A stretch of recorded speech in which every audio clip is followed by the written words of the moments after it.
get you, gotta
This stream contains fast-flashing images that may affect viewers who are susceptible to photosensitive epilepsy or other photosensitivities. Viewer discretion is advised.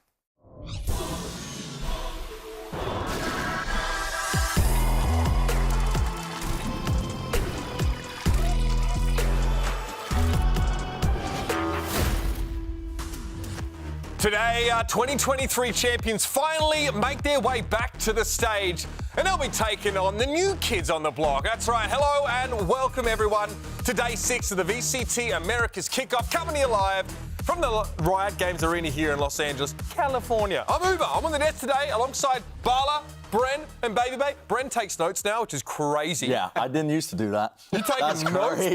bro. That's wild. Yeah. You're real for that, though. I learned to read and write. That's good idea. Loving that. Bala, good to have you back. Yeah. We had a lot of fun yesterday. A good day yesterday. Do you have anything to say to this guy down here? Or Dude, you guys good? Yeah, we got to talk about this whole Doug situation that you got.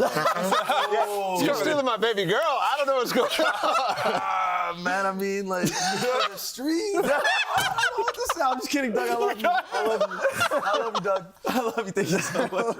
Before the cane comes off from screen and yanks us off, good to have you back, man. Great debut yesterday on the cast, man. Looked like you had a lot of fun with it. I think that was like something I noticed. Your enjoyment for the game really shines through. How'd you feel about that? Yeah. I was definitely nervous at first. I'm going to keep it a buck. But as that second map came on, I just felt more and more comfortable. And it felt like me and Doug really got a vibe going on. No offense to you. Could have dumbed it down a little bit, you know? You get a lot of shots When you catch the vibe, it's all right.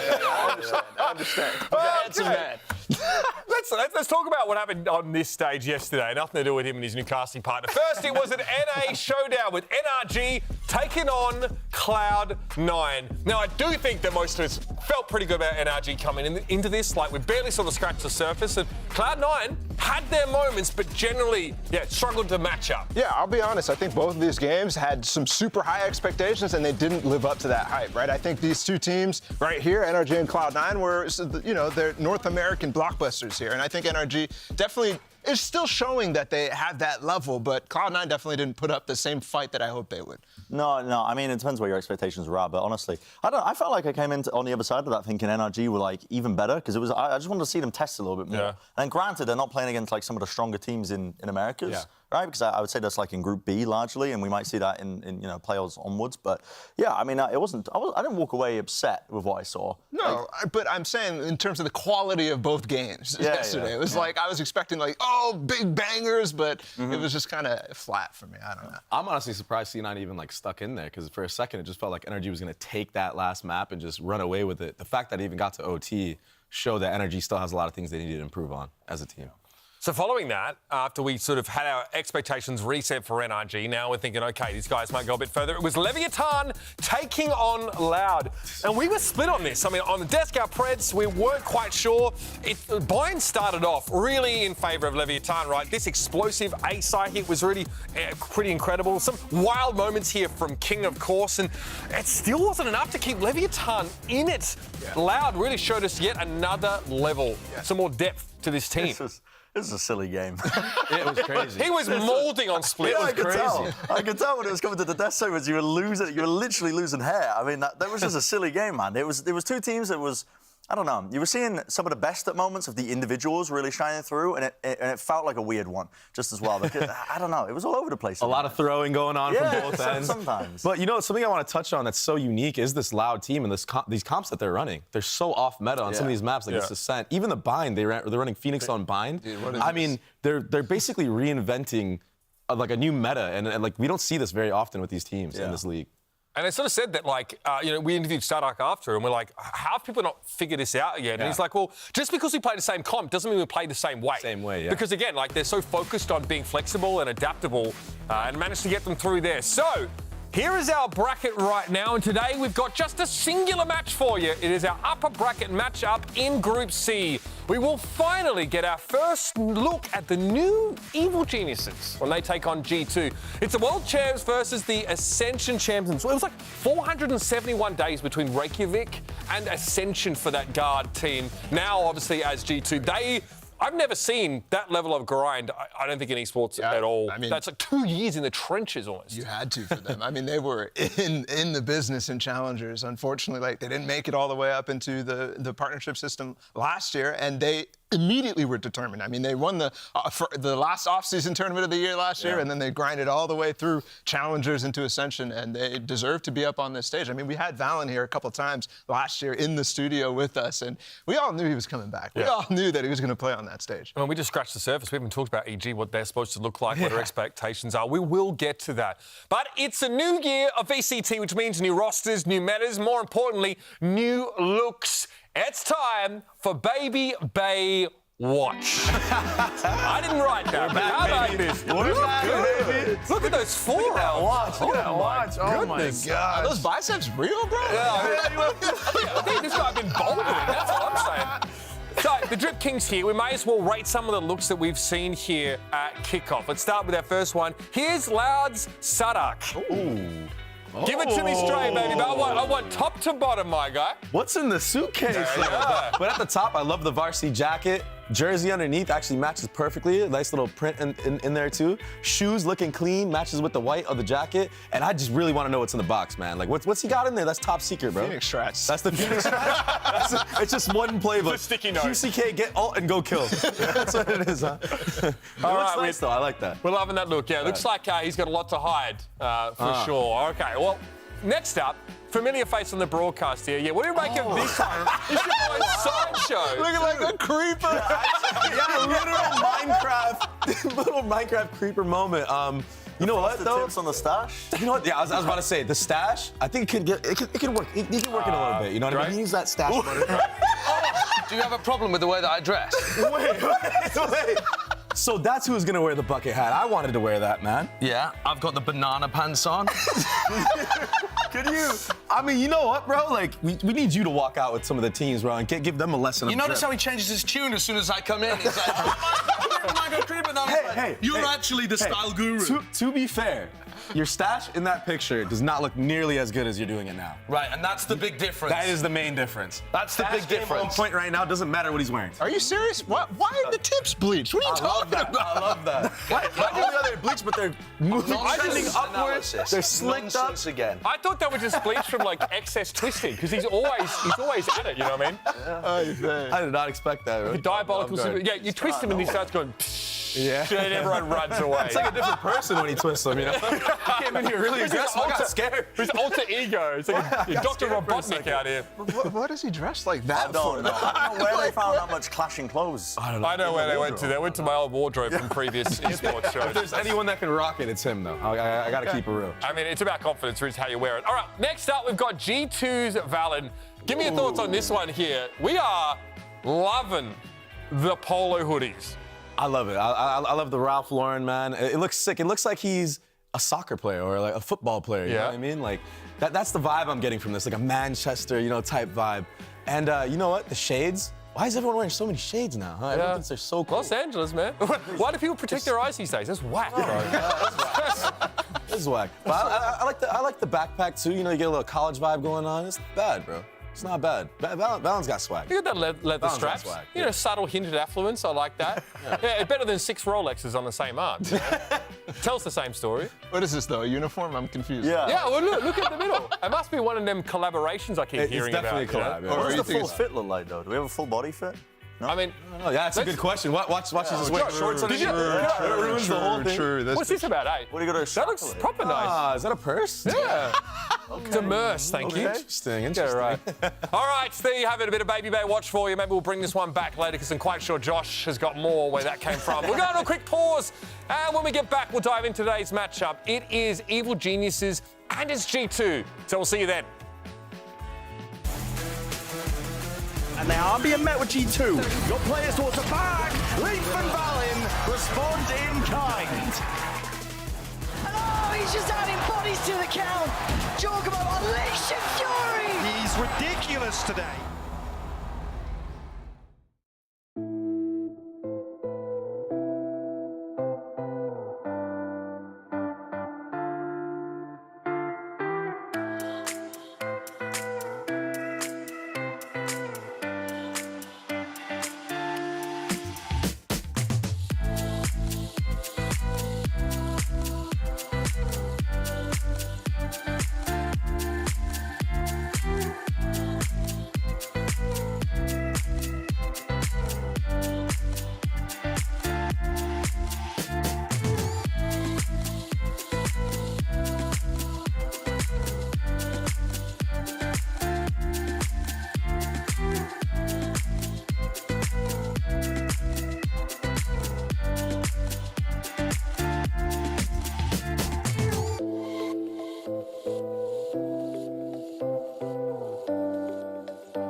Welcome back, everybody. No one quite knows what to expect when the 2024 iteration of EG will take the stage, but there's been plenty of chatter. We love some unknowns here at the VCT, and someone's going to clear them up for us right now. Here's what G2's Valin had to say on our show.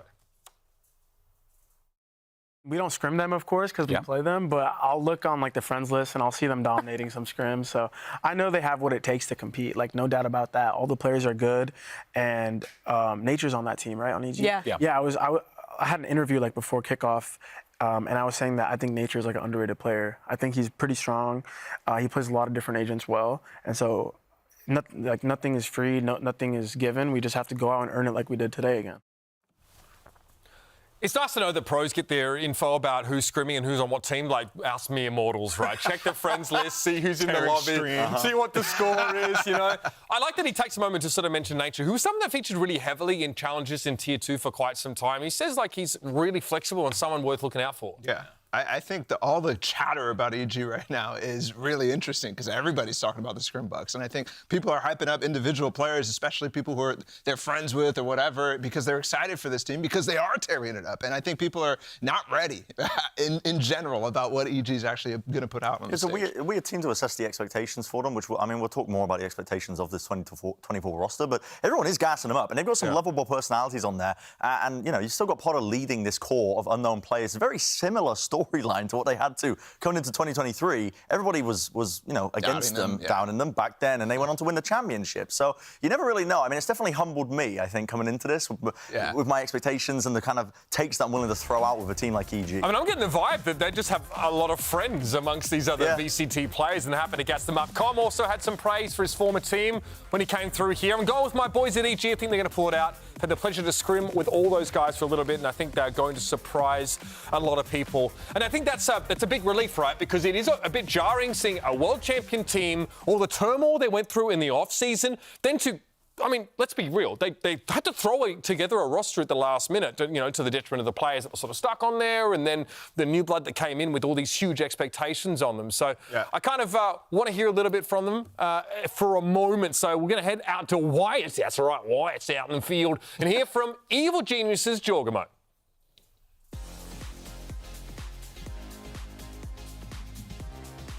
Well, no, George, well, let me talk to you for a second here. I've got a big question about what's going on today with your match. Why should people buy the EG skin capsule? Why should people buy the EG skin capsule? So you can bail me and Potter out of jail. And please, you heard it here first. Do it for poor Jajamo and Potter.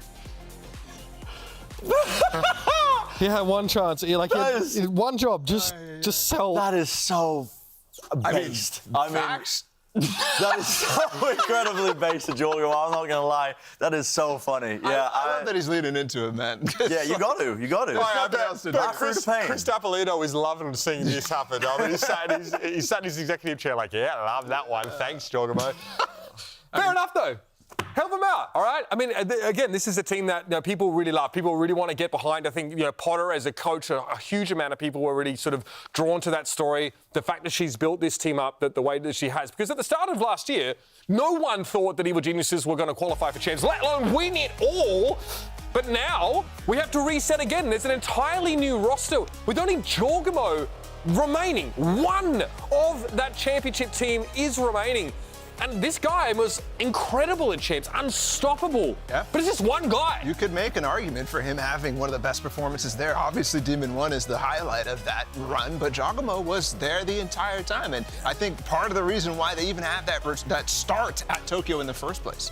Yeah, I was shocked as well that Jorgo didn't get picked up in the offseason. Yeah. Like that he ended up, staying with EG in this roster when all the other pieces of that EG roster, that championship caliber team, got picked apart, placed onto other areas. But Jorgo, this guy's still a heavy hitter. There's a reason why a bunch of players are gassing this guy up. There's a reason why they're still saying there's some danger in this EG squad, despite the fact that they've thrown together this roster very last minute with some relatively unknown or unproven pieces, especially when you consider some of like the 2023 performances of these players. So yeah, I mean, still, you got to put some respect on Jorgamo's name. This guy, he can do it all. I've seen this guy playing Power Word and Valorant once on his Twitch stream.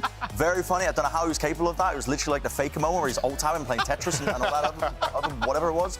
So this guy's got talent. Yeah. And he's still a star player, and he could potentially. How do you characterize him as how do you characterize him in terms of the impact that he has on his teams? I mean, very positive, right? This is a guy who really brings up everybody at the same time. Like he's one of those emotional leaders at the same time, but also being incredibly aggressive, incredibly flexible, able to fill roles where it's needed. And I think that's going to be a key point here for him and Potter as they try to rehash this team. One thing that's impressive with Jogamo and EG in general is they always bring out the best of the best in the confidence of the players. And I think that what's interesting about this team, though, is we kind of have a good image of what the rest of the team is actually capable of, right? We've seen Derek, we've seen Superman, we've seen all these guys, and we've seen their ceilings at the level. And we've seen their peaks. Yeah, exactly. We've seen their peaks. Last year, we didn't really know like how far Com could go, how far Jogamo could go. We didn't even know who Demon 1 was at the beginning of the year. So it's like, I'm not sure if it's going to be that same. Do you think we've seen their peaks on this team, though? Like, do you think you have enough information to kind of know where these guys sit? No, that's the thing, right? Potter and Jogamo and these guys are always going to be able to pull a little bit extra out, but is it going to be that Don't much doubt higher? my boy Derek as well. Listen, I'm a tier 3 sub. I'm a Derek stan, I'm telling you. This guy, listen, Sky's been nerfed. He's not going to be put on Sky anymore. I hope not, at least. Anyway, Sova, back in play, maybe. I mean, listen, he didn't have a good last year, but still. I mean, if it's Potter and what she did with Kami last year, then definitely. Brings out the best. So, I mean, that's a great segue because we want to take a closer look at this new EG team and understand, like, what is so strong about them and why we should be excited. So let's hear from the person that knows the roster better than anybody else. It's Coach Potter. There is a lot of untapped potential and a lot of talent. For me, it's familiar territory. Gotta start with the IGL nature. I could just tell right away, this guy's a beast. Day 1 of trials, I told Jaw right away that he was the one. He was gonna be our IGL. He's so mechanically capable, always able to just get whatever clip he wants. He's deadly. Any and all map control that they can get. No, Kempeki, oh my goodness! You don't need Kempeki when you have a force of nature like nature! Everyone knows and loves Jogimo. This year, he is gonna be the main duelist. He's one of those players that absolutely played better on stage in front of a crowd when the stakes were highest and when the pressure was highest. Jorgamo getting aggressive, and oh, he's just adding bodies to the count. Jorgamo unleashing fury. Come on, baby, let's go, man. He is gonna have to be the spearhead who leads us, prove everyone wrong and prove that he's better than Demon 1. Derek playing spoiler a little bit. onto Leaf. He gets a second onto Jake too. Oh dear! Derek coming through. He's coming from 100 Thieves. He has a lot to prove for himself. Didn't have as much of a successful year last year. I think that's kind of been the storyline for all members coming into EG, is wanting to prove something or another. And Derek absolutely is one of those players. Superman, I'm excited as heck to have him on the squad. He is a role player to the max. Being a controller is kind of boring sometimes, but for FOT, he makes it look good. He's maybe lost one clutch out of the hundreds and hundreds of rounds that we've played. This guy is just ice cold. Able to take care of Bang. Oh, that showstopper! My goodness, Superman! This guy is just unreal. VALORANT's story is really cool. I've been coaching him for several years now, and he was a nobody, I'm a nobody, and he's just sat there telling me I'm going all in on VALORANT. All of a sudden, pressure on towards the point of this, retracking back right into the waiting arms of VALORANT, who secures the full ace. In esports, people always talk about proving yourself, hard work, all of those things. So I think it's really cool that we've put our money where our mouth is. Well, pretty strong statements there from Potter, and it definitely, I don't know, it starts to stoke some excitement about what this team could be capable of. So let's put our expectations out here right now. Based on that, based on what we know, based on the history of these players, what do we expect from this new look EG? I mean, for me, it's still low, right? I think the floor is low for this team, and the thing is, all the hype around it is getting me kind of excited. Yeah. They don't have the reserve roster to help them out this time around, and I think that's going to really hurt them when they have to really prove a lot. Right, exactly, because you saw the peaks of EG last year were really drilled through these executes of having that reserve roster here. Their fracture was one of the best in the world. They were one of the best in the world at this map, and they were so well drilled with the utility, your ult combos, it was all there. It made them a real fearful opponent when they were playing on this map. They don't have that reserve roster that we've already mentioned. They were running drills. They said that. They were a key part of victory. When they went up onto that stage and won the championship, they were saying, listen, our reserve team was just as much of deserving of this title as the rest of us that actually played this, because they were a key part in them actually being developed as players. Now, they don't have that this time. Potter's still a fantastic coach. We know that. She's proven in that capacity, and these players definitely have that potential. So I don't think we should set the floor really at the very bottom. Sure. Who knows with this team? Listen, I think they're going to be contenders maybe for the middle of the pack teams, but it's going to be a tough ask when they don't have as many resources compared to last year. Yeah, it's a fair point, right? It's not a narrative we talk about much in VALORANT at all, is having that sister team, that extra team to sort of be screwing and playing against. But they'll have no shortage of opponents here at the VCT Americas. Speaking of which, let's move on to their opponents and send it back over to Wyatt. He's managed to wrangle out there somewhere G2's Leaf. Back in the bush. Hold on, Leaf, let me stop you there for a second. I have a very philosophically deep, controversial even question for you. Why should people buy the G2 skin set? It has the best player card and the best colors. That's all. It's just that simple. Thank you, Leaf. Yeah. You know what? Instead of appealing to financial hardship, he appeals to the aesthetics of the capsule, which I find completely reasonable. That is basically what I'd expected to hear. But G2, though, they had to fight tooth and nail to get that first win here in the VCT Americas against Crew. A Crew that went 0-9, obviously last year, that had this unreal run through LCQ. I don't know, at times it really didn't feel like G2 were winning when they actually did it. I like this, the Brimstone play on the attack here, deep smokes, move up in towards Snowman on Icebox here, but they really had to adapt on Sunset. Yeah, I love this match as a setting stone for G2 coming into the league because they got challenged by what was the worst team in the league last year. Obviously, they weren't actually the worst team, but going winless and then being able to do this and saying, hey, welcome to VCT, they still end up coming out with the win, though, and I think that speaks to the level that G2 is going to bring to They the got tested, really, in their adaptability. That's like Valen calling his game, and over the course of that series, you could really see it shift and mold to the way that Crew are playing. They used 2 timeouts in the first 7 rounds on Sunset. Yeah, they're so unorthodox in terms of the way the Crew play as a team. A lot of 4-1 defaults, a lot of lurking, a lot of contact play, heavy stuff relating to that. And Valen and his team, they weren't really set up for that initially. That's why they were on the back foot straight away with that first map. But they did bring it back. They did get the win. And yeah, Crew are no slouches, even though they went 0-9. They went on that LCQ run. They've got that firepower there. And they shut them down. That's why it felt like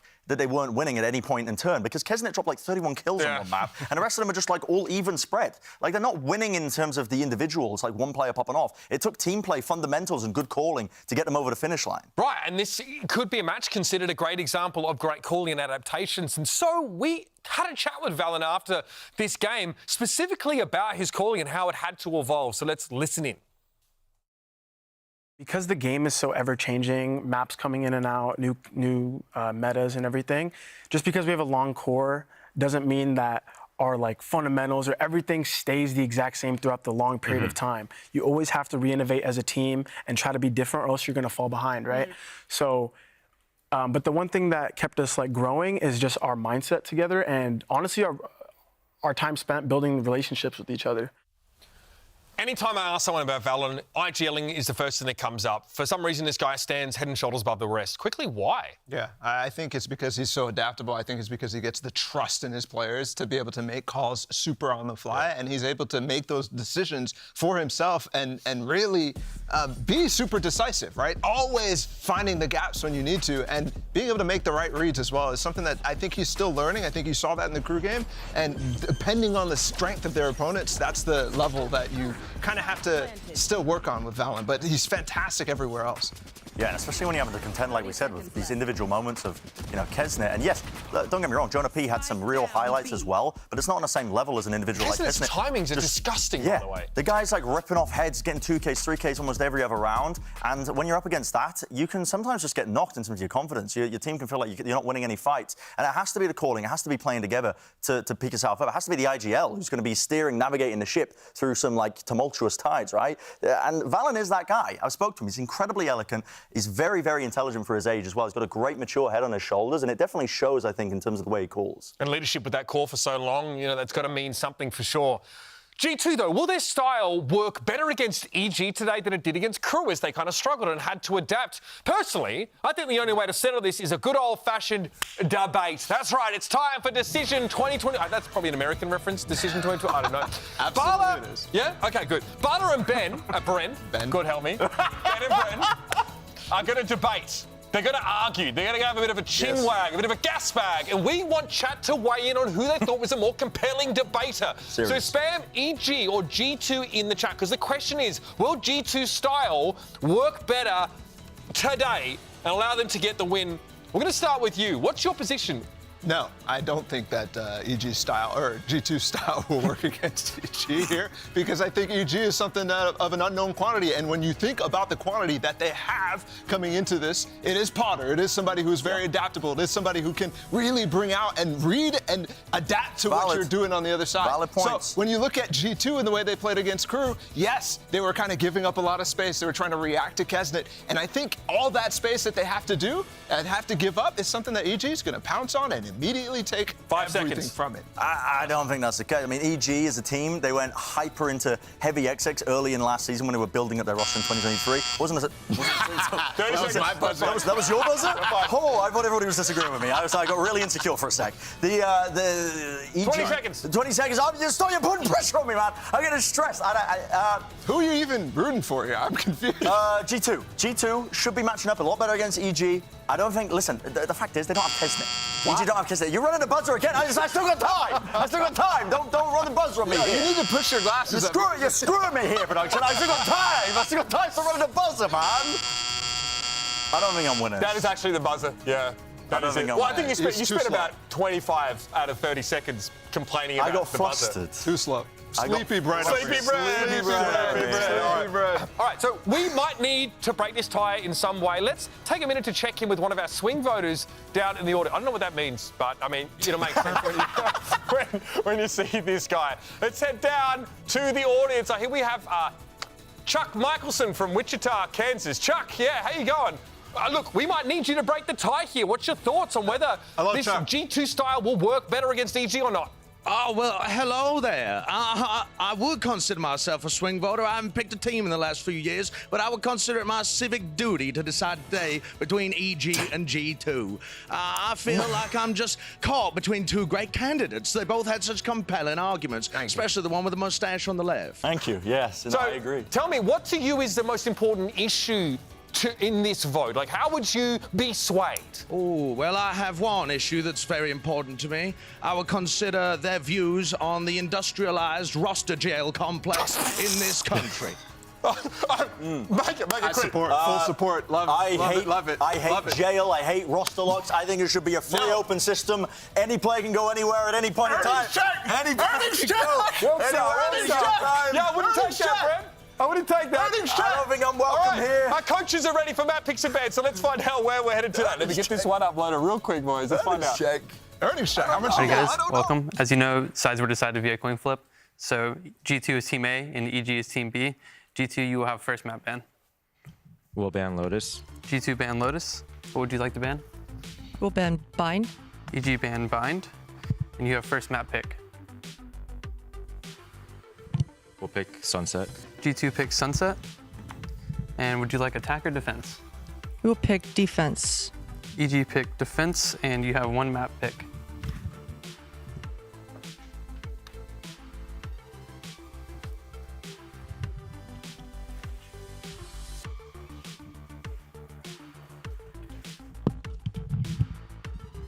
We'll pick Icebox. EG pick Icebox. Would you like attack or defense? Attack. G2 pick attack, and you have one map ban. We'll ban Breeze. G2 ban Breeze, and what would you like to ban? We'll ban Ascent. EG ban Ascent, decider map is split. And would you like attack or defense? We'll take defense. G2 pick defense. All right, best of luck today.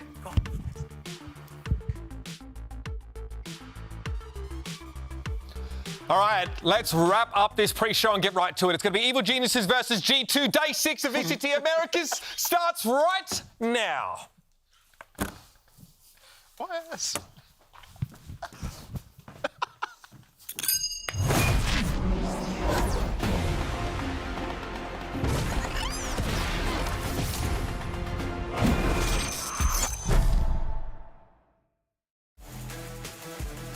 And they are being met with G2. Your players towards the back. Leaf and Valin respond in kind.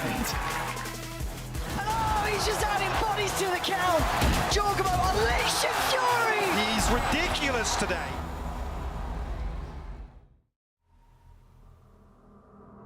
It's still planted though, but this is such an odd scenario. They are aware of this, surely. They don't know the trends there. Net baited for Trent. I just think this is going to be the play. That's the insurance policy away. G2 take it. The Ascension team paves the way. The feeling on stage and the first day, it was amazing. Next up is EG. All the players have been in the scene for a while. One player that'll be surprising for a lot of fans is Nature on EG. I think he has incredible mechanics. I could see him really turning up this year. Nature pulled out the one. Tig looking to fight back. There goes Nature. Nature! We all know how they play individually. Comparing one-to-one, like each player, my team and their team, we're individually better. There's still a 3 versus 3. ADS 2, Jonah P. In the moment he had a doubled up. It is some semblance of awareness. Jonah P. still there. And there it is.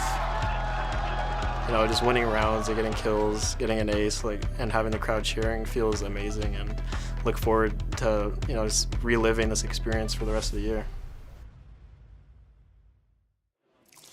Riot Games Arena, join me in welcoming to the stage, G2!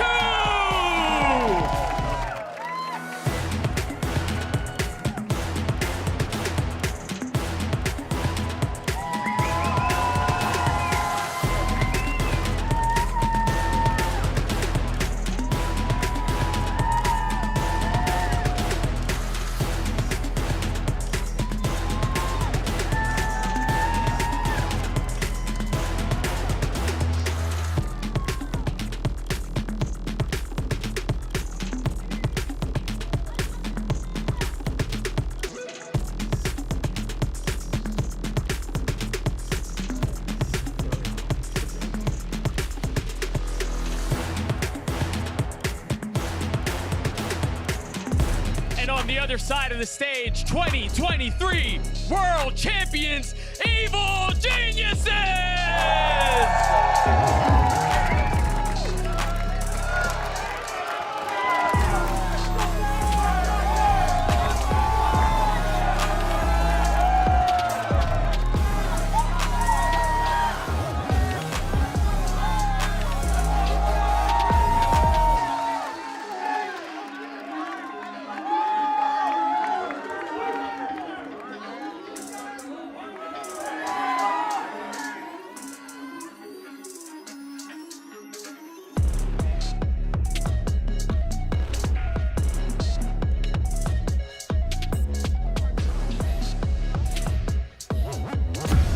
right, folks, you can support your favorite team with these fantastic VCT team capsules. There's got a classic Gun Buddy player card and much more. Some fantastic art brought by some of these teams. And half the profits go to these teams. So if you're a Jorgamo fan, you're a Potter fan, well, you heard them already. Get involved and show your support in-game.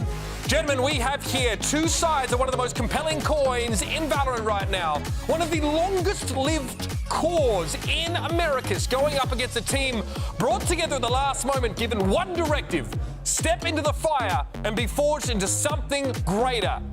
Try and go all the way. G2, with their roots deep, going up against this EG project. It's ambitious, to say the least. Absolutely. This is something that's going to be difficult for them because, I mean, they're trying to outpull against the team that got the best seed here. The team that only needs 2 wins to go forward, and G2 coming all the way from challengers last year. They definitely got a lot to prove on this stage, and I think going up against the former champions, despite all the changes, still a big test. Yeah, big test indeed. I mean, listen, in Valorant, what we've seen so far in America is there's amazing amounts of parity between all the teams. Anyone can really win on a given day is what it feels like.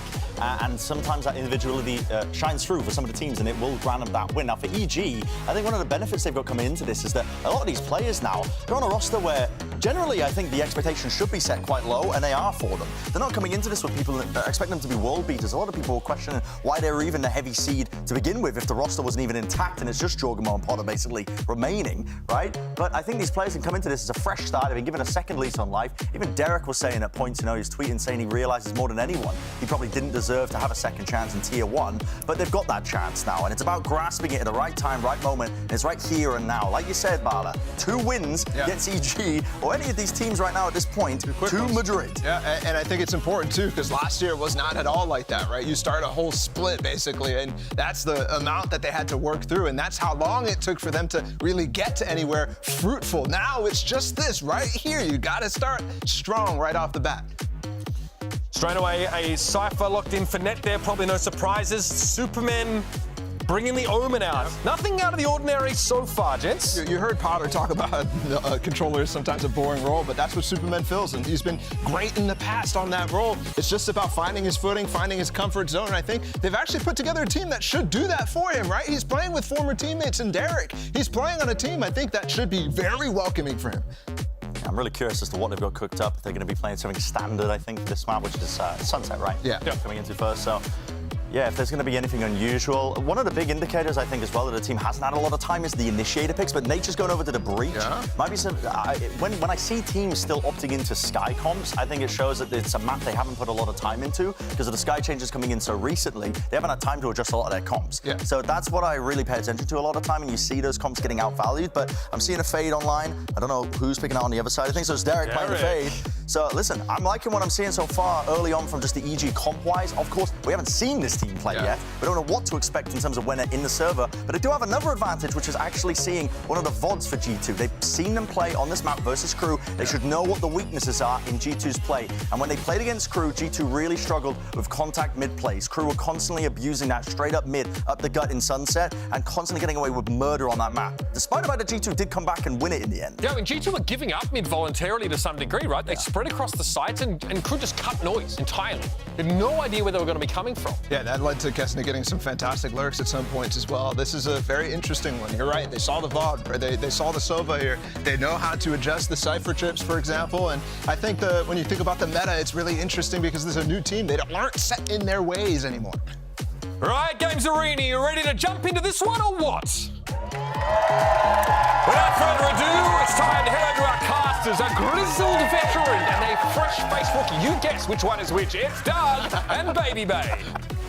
Thank you so much. Great to be back in the booth. We've got a banger of a matchup today, Dre, and I think there's a lot of talk about this EG roster. How good are they? How good, how bad are they? Are they going to be able to compete? Where are the expectations? I'm kind of hearing that this roster is actually quite nice. Yeah, I mean, I made it very far in these trials with EG, and let me tell you that they had a lot of structure already when I was doing those trials, and I'm glad of the players that made this team. Superman, fantastic player. Everybody knows that I played with him for like the last 2 years of my career. Yeah. And he's like such a good teammate, one of the best teammates I ever had. He's willing to do anything. You heard it from Potter herself. A perfect role player, bro. And that's really all you could ask for in a situation like this. G2 on the attacking side. Evil Geniuses in their first match of Kickoff with an opportunity to silence the new kids on the block. Remember, G2 joining the fun as the 2023 Ascension winners.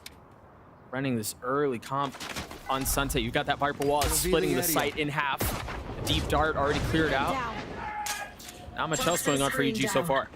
Absolutely. This is something you're going to see a lot in this matchup right now is EG fighting for this A control, keeping the fade there, recycling utility, having the breach stuns there. Looks like APOT's going to get first contact here in mid. I mean, instantly right on cue, that fault line out from Nature to challenge that fight and set his teammate up. And you already see, you were just talking about the reusable utility. That's already a factor in this situation. Absolutely. G2 now, understanding that they baited out the breach stun, they can go for the hit now. Very important. Yeah, they have a little time window here in which they could do that. The refreshing of the smokes already, and then you've got the trip and the cam on the other side. Poison's on.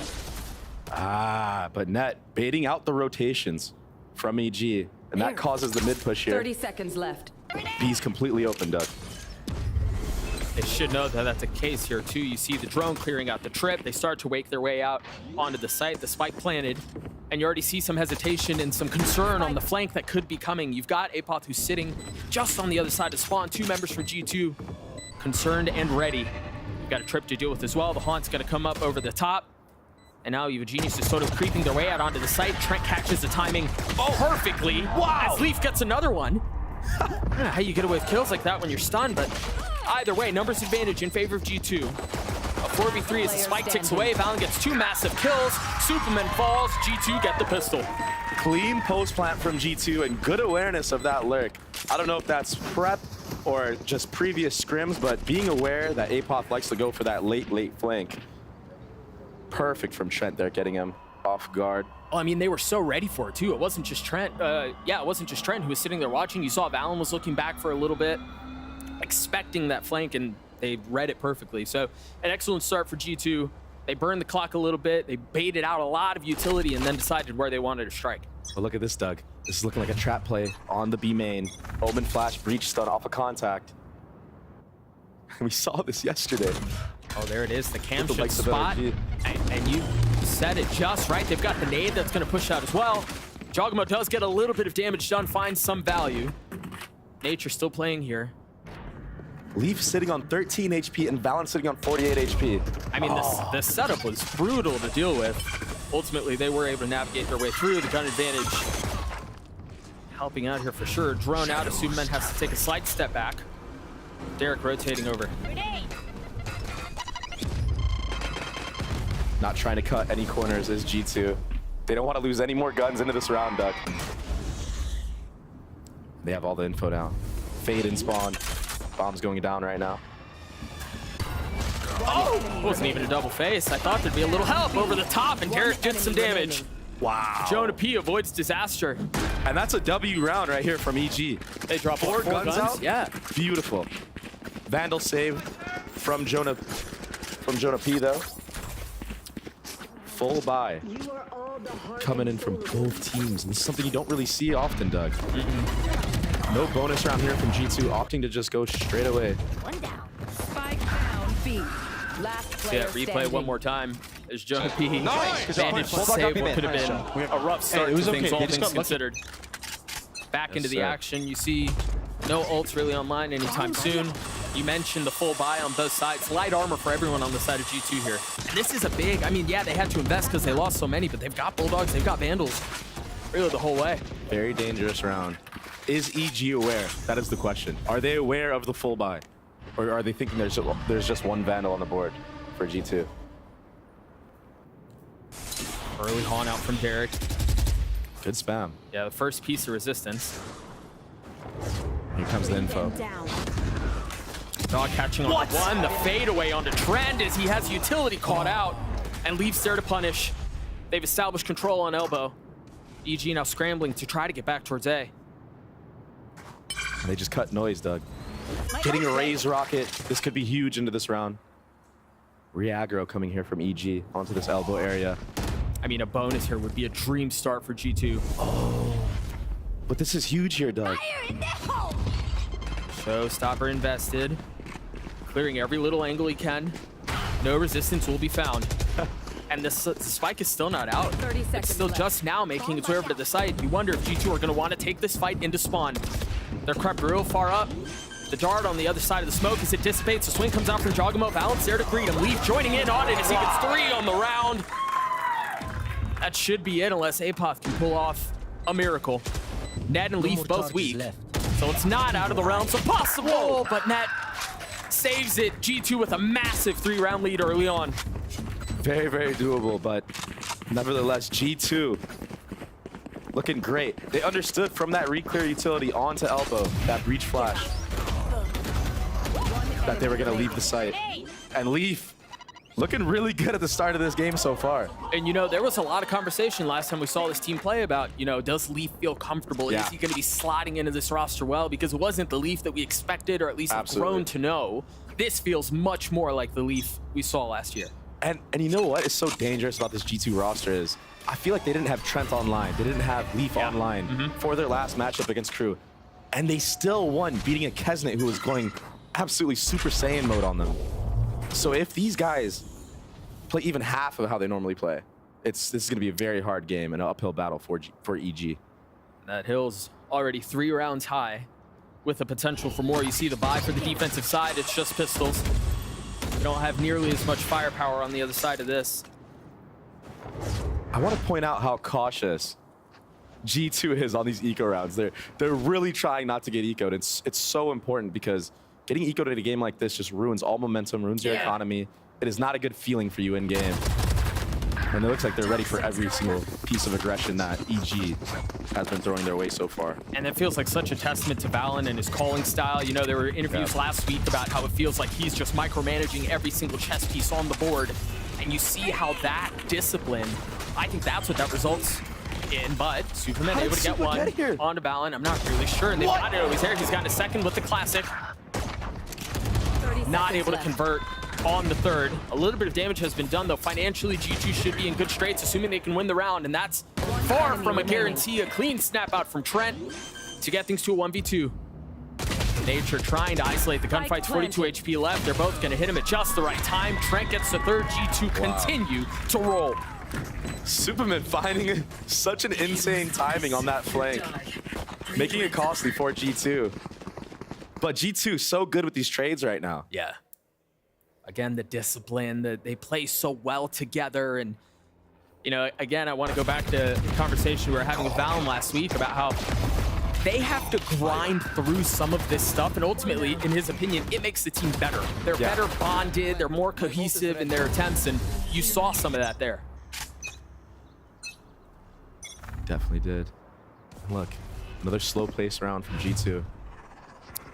Meanwhile, on the side of EG, you've got an op in the hands of Superman. Don't know if there's going to be a challenge early on, as G2 seem to be focused on establishing some control across the middle of the map. Fought looking to grab this aggro line. Cam spots him. They know that Omen is hopping on B now. What is the reaction from G2? Looks like they're going to work up mid. Very smart. Nature has a fault line here, but he's really kind of on his own.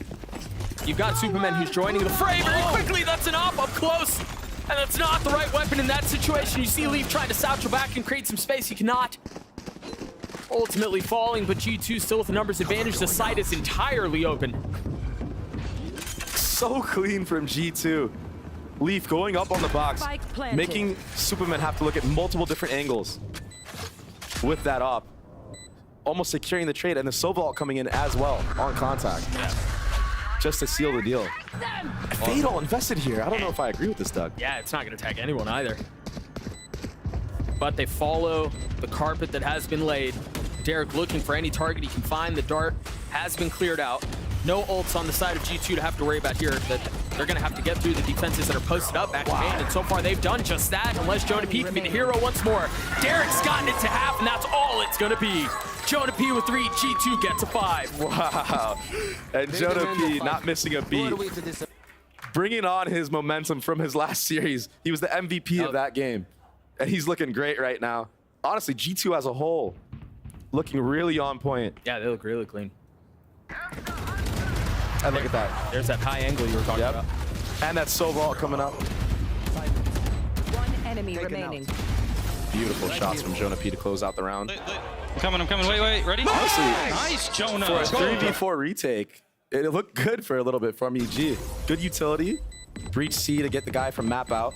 Raise nade to get the guy from the close right cubby out. And I agree with this pause. It's perfect timing. Maybe a little bit of nerves throughout the team. Yeah. First match on LAN. And you're down, what, 0-5? Yeah. That's good reason to take a break for just a moment and try to settle things. Meanwhile, on the side of G2, I think, again, there were a lot of questions about how they performed last time we saw them on stage and how it was maybe a little rocky. And yeah, Kesnet was a man possessed last time we saw him on stage. But this G2 squad, I know it's early, but it does seem like they improve map over map. And that's a very confident sign. That's a very good sign if you're a fan of G2. And you notice that their whole game plan right now is to bait out that breach utility, bait out all the fade utility from Derek. And just work the map really slow. Good reaction. They see that the op is in B main, and then they go up top mid because they know the rotate won't make it there in time. It's great, but really good ults up here for EG.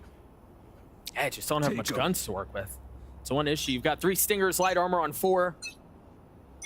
Superman. Another trap play this time. Wanting them to be a little bit more committed. Get him. I wonder if he's going to try to find a late timing through mid, like we saw a couple of rounds ago. There's the paranoia, and Apoth is going very aggressive. The nade over the top. You've got the breach utility that's throwing them all over the place. Now you have the neural theft to consider as well. That was a great counter flash from Valen to deny that aggro. And there it is. G2 aware that Derek likes to play this elbow area. I think he's played it almost every round so far. Yeah, even going all the way back to the pistol. Great punish. Getting a really good read on the situation now. Leaf is the only one who's kind of lagging back while EG are sending all of their members through mid. And how often do you see a solo Raze holding the lurk? Usually the Razes are the entries, but yeah, they're the ones on site. This is unpredictable right here. And the trip is going to give things away. He doesn't know yet, but Leaf should get a gorgeous timing on this. And I wonder if G2 is doing this on purpose. They want him to hunt for these kills because he's already close to another showstopper. You're right. He's only 3 points away. He might not get the opportunity, though. It might end up being Ned who's going to have to deal with the 3-man pressure waiting on the other side of this wall. There's the trip. The first falls. The flash in the face doesn't matter as he gets the second. Not a ton of time here. Nature's going to upgrade a weapon. That's another round for G2. I mean, this snowball just keeps rolling, man. Yeah. And when in doubt, spray it out, you know? Full blind there. He's holding mouse one his nut. If I was G2, I would have loved to get an orb on Lee for Trent, who would have had his Viper ult up for this round. Still good. I mean, and the second one.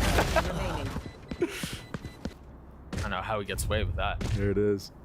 6 rounds in a row for G2. An opportunity, perhaps, for Evil Geniuses to stifle some of that now. Op in the hands of Superman once more.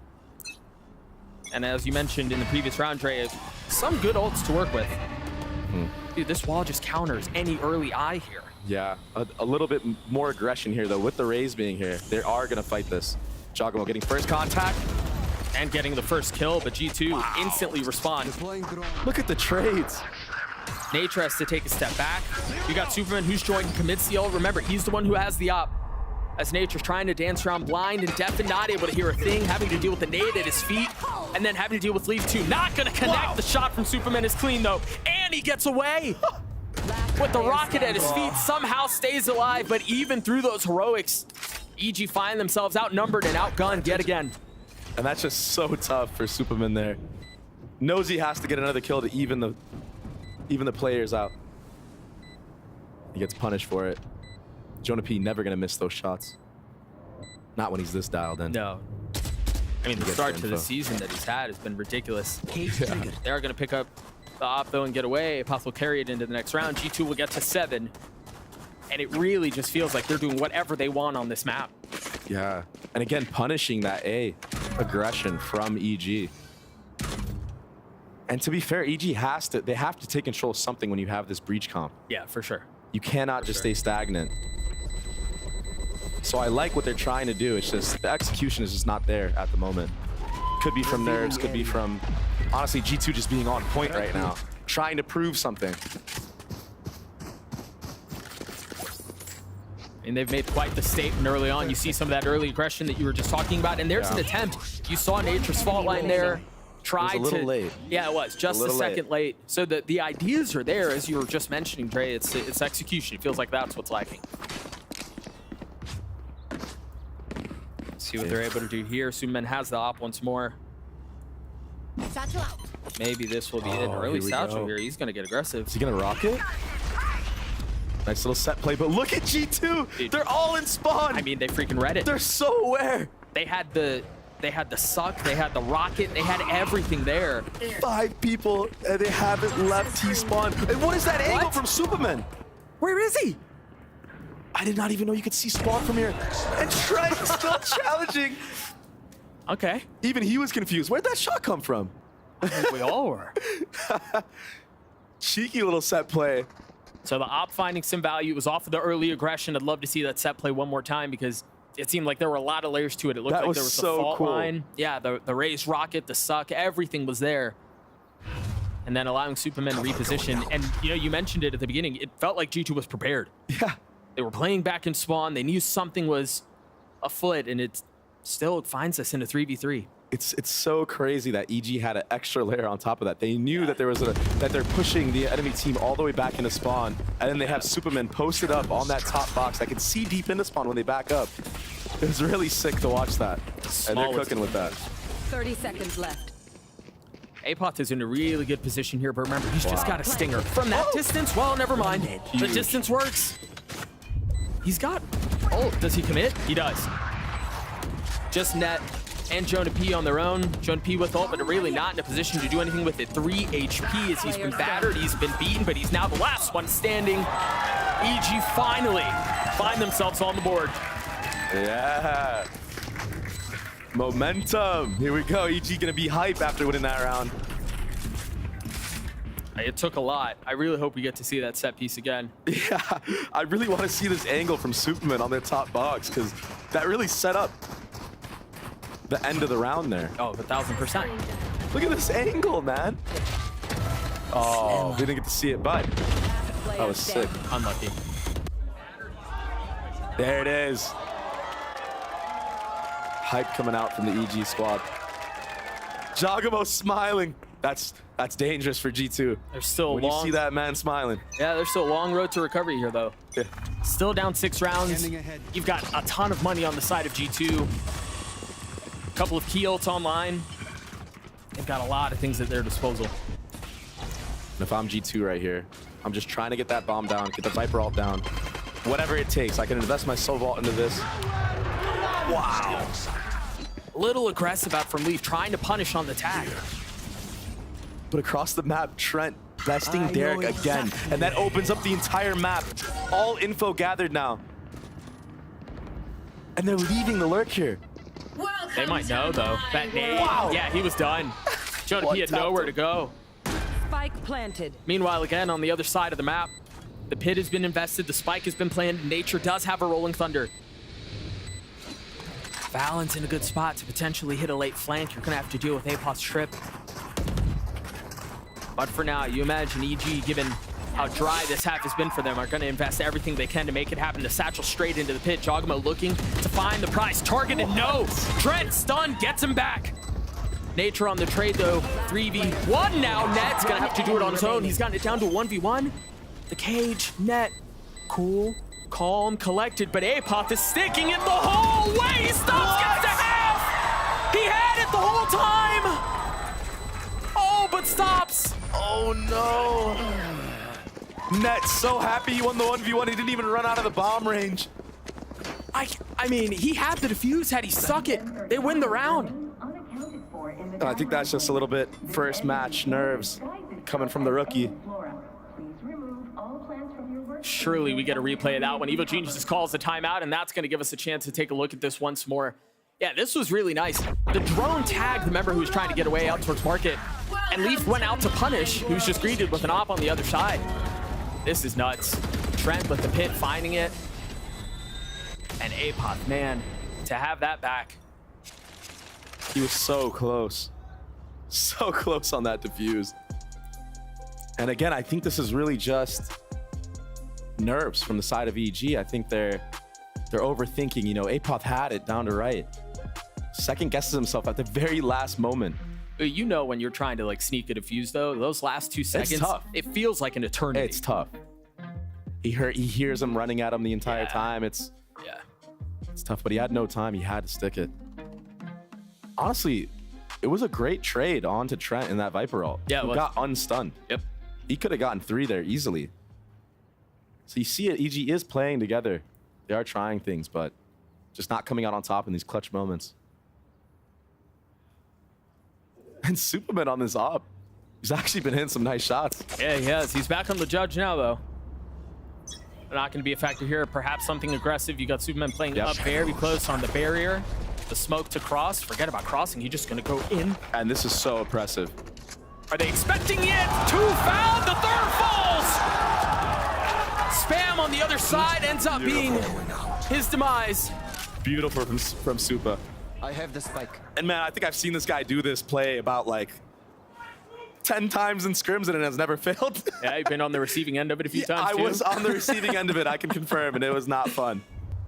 It's never fun getting killed by the judge. No. And then the third through the smoke. Yeah, that he's feels just spamming bad. at that point, you know? Yeah, that feels bad.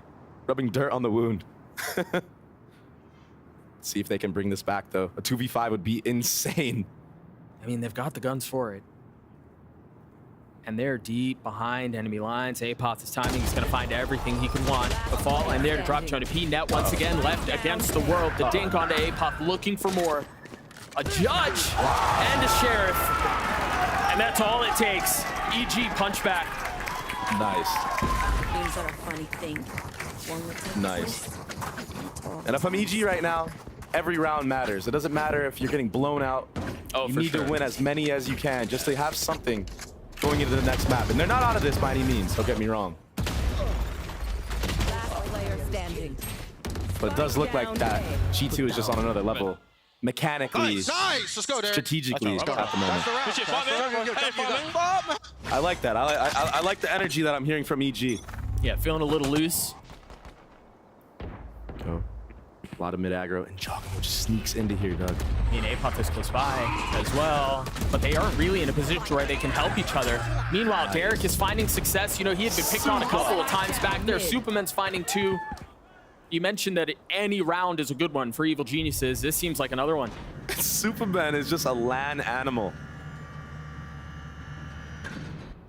I've got to see the pleasure of this guy playing in international lands all over the world, China, Brazil, on my team. I know what this guy can bring to the table, and he's stepping up big for his team right now. That veteran experience. We'll see if Net Jonah P can do anything to respond. It's all into Jonah P now. Remember the heroics. Remember the massive moments he's had so far. Potentially the makings of another one, but he doesn't realize they're going to challenge him. Oh, he heard the jump. He knows they're there. But Derek shuts him down. Derek, too sharp. Last round. Great ults coming online for EG. 4 ults. Raise rocket, fade ult. Omen TP for the quick rotate. Here's the replay, Superman. Oh, wow. Perfect timing on that swing. Yeah. One enemy remaining. That's the Superman we want to see. That's the Superman Evil Geniuses need. Let's do. Doesn't have to be pretty, as long as it works.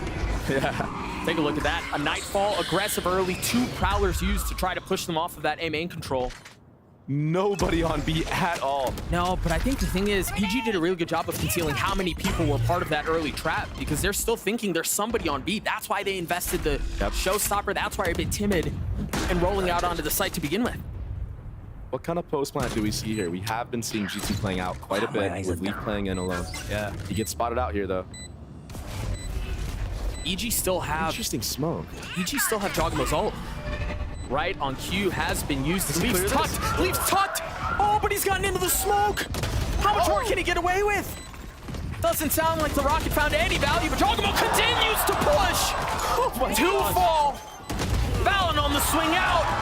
What a response from EG. A slow start, but winning back-to-back rounds here.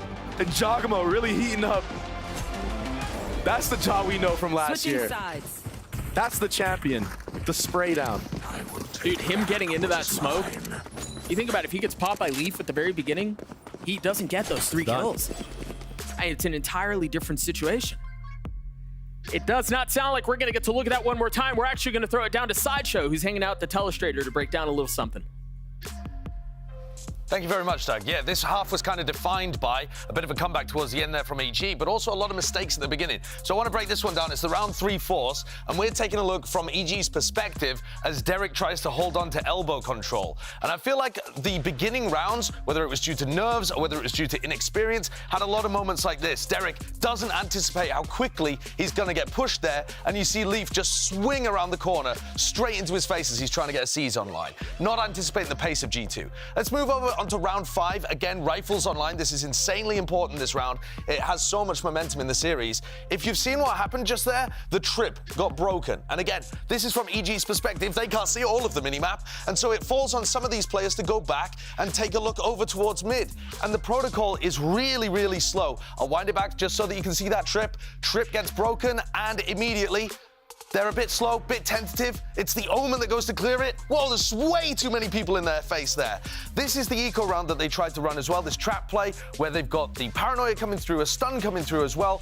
Apoth trying to run onto it and see if he can make the play happen. And you see how far he's got to run to try to make that play work. So overall, EG had a little bit of, I think, nerves and inexperience at the start of this game that were leading to multiple moments where they gave away cheap kills to G2 at the start of rounds. The more that they can tighten that up, the more that they can actually work on making sure that the gaps aren't given away right at the start, they'll have better approaches in these rounds and they'll be able to go toe-to-toe with them. You already saw that towards the end of the half where they were able to pick up, 4 rounds apart from the one where Superman gets a ridiculous kill with the operator earlier on.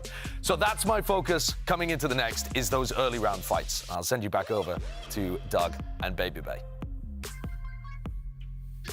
Many thanks to the mustachioed menace that is Sideshow. Really, he hit all the major points. I think he put it together really well. EG winning 4 of the last 5 rounds to close out the half, keeping this thing competitive because it had all of the makings of getting out of hand. Yeah, this pistol round's so important. Going out. Already leaning towards this A. A little bit of mid control though. I don't think that dart tagged anyone. There was a dart that hit back A main where 3 members of EG are, and I don't think it tagged anyone because of that one way. They all had hit in the one way. Yeah, a little bit of false info, and that should give EG a lot of room to work with A. And it does look like it. Oh, but EG's second guessing themselves. Now's the timing they need to take. Unawares of what's waiting on the other side. Meanwhile, it seems like a fight is afoot across mid. Leaf closing the door. Derek understanding there's at least somebody close by. They're putting so much respect into the middle of the map. You got Valen, who's waiting almost by spawn. And you're right, I don't know what it was that EG saw or felt or read, but there's enough hesitation and enough doubt to where they could be very well missing this window they had. It's so slow. Derek purposely showing his position in mid to keep people there. Yeah. And it looks like it's going to be a post plant versus retake, 5v5. How much value can Derek get in this mid flank? That much. A 2K. Couldn't ask for more. Yeah, answering a question at just the right time. He's being surrounded, a bit overwhelmed as Trent cleans him up. And he did good damage. Net sitting at 55 HP, Trent armor gone. 1-shot headshot range for anybody with a ghost. Superman, who's had the hot hand, is going to be the first they have to deal with. The paranoia and then the smoke. Nature from over the top cleans up with 2 of his own. Valen left alone. Time is of the essence. It's not on his side. He's going to have to make a move if he wants to pull this thing off. Dancing around the fault line, but not able to dance around the spam from Apoth. Just like that, we got a game on our hands, Doug. They're keeping it close, man. Again, 4 of the last 5 to close out the half. The pistol, all of a sudden, that 0-7 lead that G2 had at the beginning feels like a distant memory. Nice shots from Derek, heating up. What are those? Through the smoke, just spamming into CT. Nature got 2. Yeah. Potter hype now. What kind of anti-eco are we going to see into this round? Are we going to see some aggro mid? Are they going to wait for aggression from G2? We had our fair share of thrifties yesterday.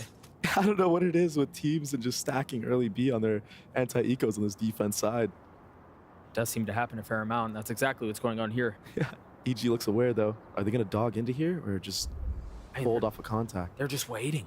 You imagine there's a pop on the other side of the trip. Superman not phased. Beat him. Unreal.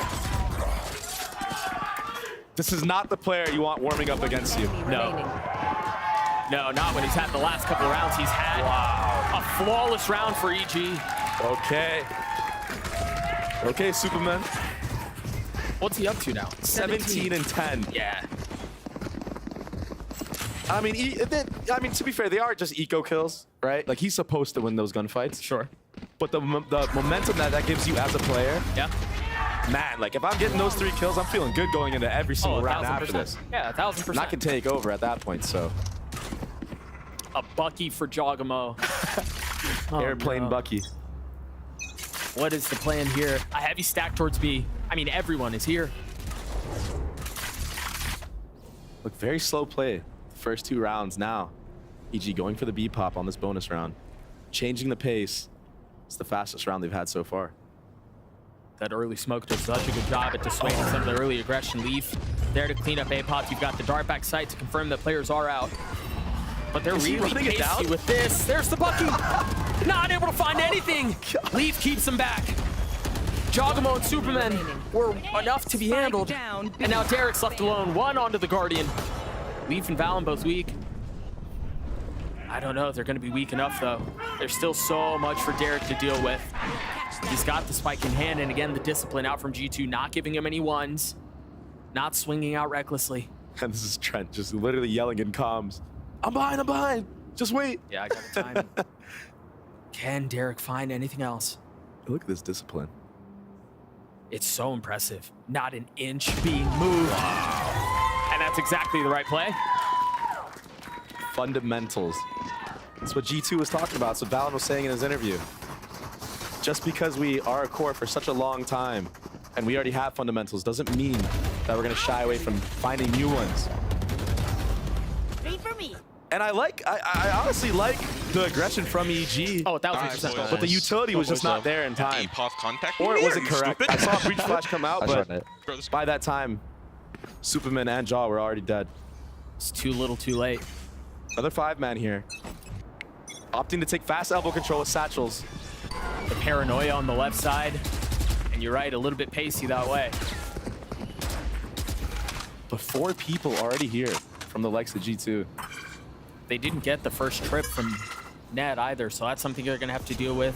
The drone re-clearing elbow. It's going to be a little bit of confidence for Trent to at least throw a little shoulder.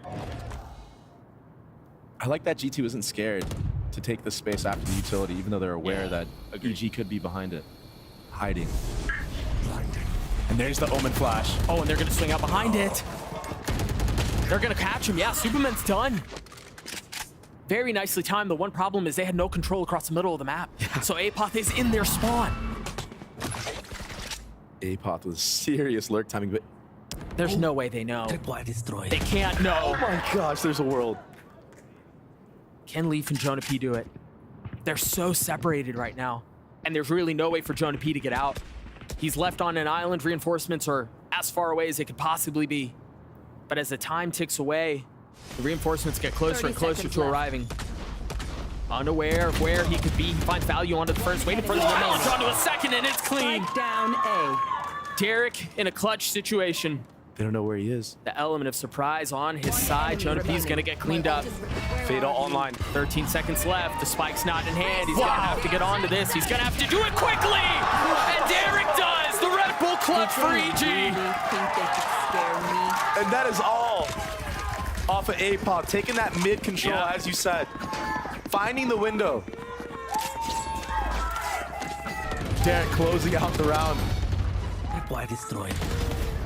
And what looked like disaster for EG, they end up bringing it back. That pre-fire from Jonah P was sick, but Derek just closing out the clutch. And all momentum has been shifted. Oh, I heard something there. It was a cold response too. You got to remember, I mean, Derek made his name on clutch moments just like that. And it was something that, quite frankly, was lacking the last time we saw him on the stage. So it's good to see him get back into those big moments and be able to execute on them. Still find themselves down 2 rounds, though. For G2, they've got a stinger in the hands of Leaf, but rifles. Other than that, EG have gotten onto A. APOP is dead. Very smart from G2 to fully clear flank there, not letting APOP get those shenanigans up mid again. That's a pretty fast adaptation to be made. They still haven't committed to the plant. Wow. It's still in hand. Leaf is causing just enough delay with the ult. Ultimately, it was Valen who cleans it up, but they find the value they're looking for as the spike sits harmlessly on the site. Superman cannot convert. Leaf with 3 and G2 gets a 10. That was a very heads-up play from G2. Clearing out APOP in mid. They don't want to deal with that mid shenanigan. Yeah. And then going for the fast retake this time with Rocket. And Leaf having a great performance right now. I think you see it here, how much chaos and how much pressure Leaf was able to apply just by his presence. I mean, just the fact that they had the ult, right? He could not commit, Jogmo could not commit to getting the spike down. It bought just enough time for them to flood out, as you were just mentioning. Now EG with a less than stellar buy to work with. One off a breach ult though, and it looks like they will be picking this up, maybe as the hit is coming through after the breach util, to have breach ult for the post plant. Free sight again in the airplane Bucky in full effect. Remember, he's tried this already. Previously it was with Superman TPing forward with him. This time does not have that by his side. Net patient with it. The Bucky once again goes down with a whimper. They invest a Rolling Thunder. Wow. They're going to push into this. Look at how far up APOP is. The Stinger's great. Nature gets another one with his own utility. Upgrades the weapon and punishes a third. But Trent on the counter. Nature now left alone. Nothing but a classic in hand. But the spike planted 20 HP. Only a classic. It went over him. He's going to find the timing. Oh my gosh. Can Nature get away with murder? Airplane Bucky. The Bucky, but the knife is out, and that's the wrong weapon there. Unreal. What a recovery from G2 because of the likes of Trent getting 2 through smoke. And what a great push from EG. I was confused too. I'm like, oh, we're in a 3v5, 3v4. We're committing this ult. Honestly, as soon as I heard the ult, I was concerned, but then I saw APOP's positioning. He was so far up. The swing was great. And honestly, man, those are, as you know, those are decisions that you make on the fly. Yep. That's not a set piece. That's not something you drill. That's, all right, we're pushing, go now. And it worked out great. I like seeing that from a rookie in the league as well. Yeah, me too. APOP being that confident, that alpha to actually just run through. Yep. No fear. And create plays like that. But ultimately, even that was not enough. G2 with the 4-round lead. They have 4 ults to work with. Now you've got an aggressive pit B main right at the beginning. Doesn't seem like EG wanted to deal with that whatsoever. Oh, he's going fast. Fast reclear this time. Dogma's there to greet. Jonah P investing the ult. Might get a kill on Superman and does. How does he find Superman? Valen does not stay, but they've drawn out the Roomba. They've drawn out the nade. And for now, that's what they're going to have to settle with. APOP, once again, he's been a menace. Look at how far up he is. Is that going to be reactive again? Derek, patient with it. The first, not able to convert onto the second. Shot goes just a bit wide. But Jonah P with the possibility to close this round out. If you can deal with APOP and his late lurk. He does get one. That's 3 on the round for him. That's a huge kill. A 2v2 now, and I feel like we find ourselves in this position a lot on Sunset, where members are just scattered across the map. APOP falls. Net was just waiting, patient with it. He knew it was inevitable. Very smart. Very, very smart from Net. There's been a lot of talk about Nature and the potential that he has. Big moment here. Can he pull this thing off? A 1v2. He's got a fault line to play with 25 armor. No other utility to his name. What he does have, though, is the benefit of time. The spike has been taken away for a few moments now. He knows now, Doug. I mean, he's got to know. That's got to be enough for G2 to go aggressive with it. Net is at least going to get half. The spam drops. There's the fault line on the swing, but Trent went a little bit aggressive. He's going to stick it! Oh my gosh! Nature goes massive for EG! So many players on this EG roster have this clutch potential. That was so close to the defuse. Yeah.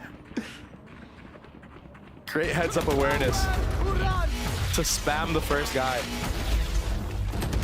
And I think, again, there was so much time that had been burned that Trent really had no option there but to go to try to stick it. And when you've got the fault line, you've got the swing, I mean, the cards were set there, and Trent didn't have a good hand. And it makes you think. First guy that got on the bomb, he could have defused from safety, but he didn't. Potentially, yeah.